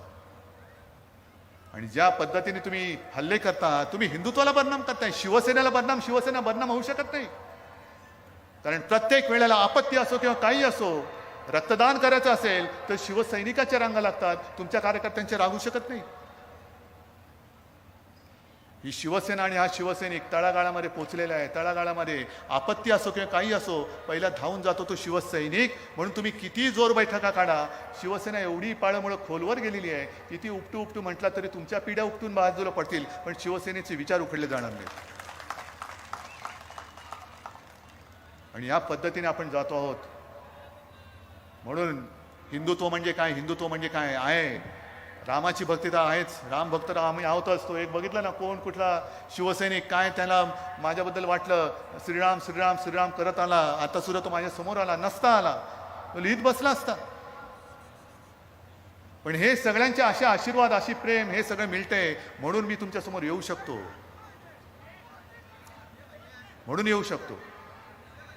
आणि म्हणून मला एकच सांगायचं की आमच्या हिंदुत्वाची मोजमाप घेऊ नका. आमच्या हृदयात राम जरूर आहे, पण जर आम्ही हाताला काम नाही दिलं तर त्या हिंदुत्वाला काडीचा अर्थ राहणार नाहीये. म्हणून हृदयात राम आणि हाताला काम असंही आमचं हिंदुत्व आहे. पुन्हा एकदा सांगतो की आमचं हिंदुत्व हे गदाधारी आहे. फडणवीसांच्या भाषेमध्ये गदाधारी नाही, कारण गद्यानं आम्ही सोडलेलं आहे. आणि आजची ही सभा एकदाच मला सांगायचं, उत्तर द्यायचं, ह्याच्यामध्ये भाड्याने आणलेले लोक आहेत का? जरा थोडं हातबीत वर करून सांगा जरा. नाही ना? हे जरा हात वर करा आणि मुद्दा म्हणून टीव्ही वाल्यांना सांगतो, हे हात बघा, या हातामध्ये ताकद आहे, हे जिवंत सळसळतं रक्त आहे, हिंदुत्वाचं रक्त आहे, शिवसेना प्रमुखाने आमच्या धमन्यांमध्ये टाकलेलं आहे भगव रक्त आहे. आणि म्हणून एकच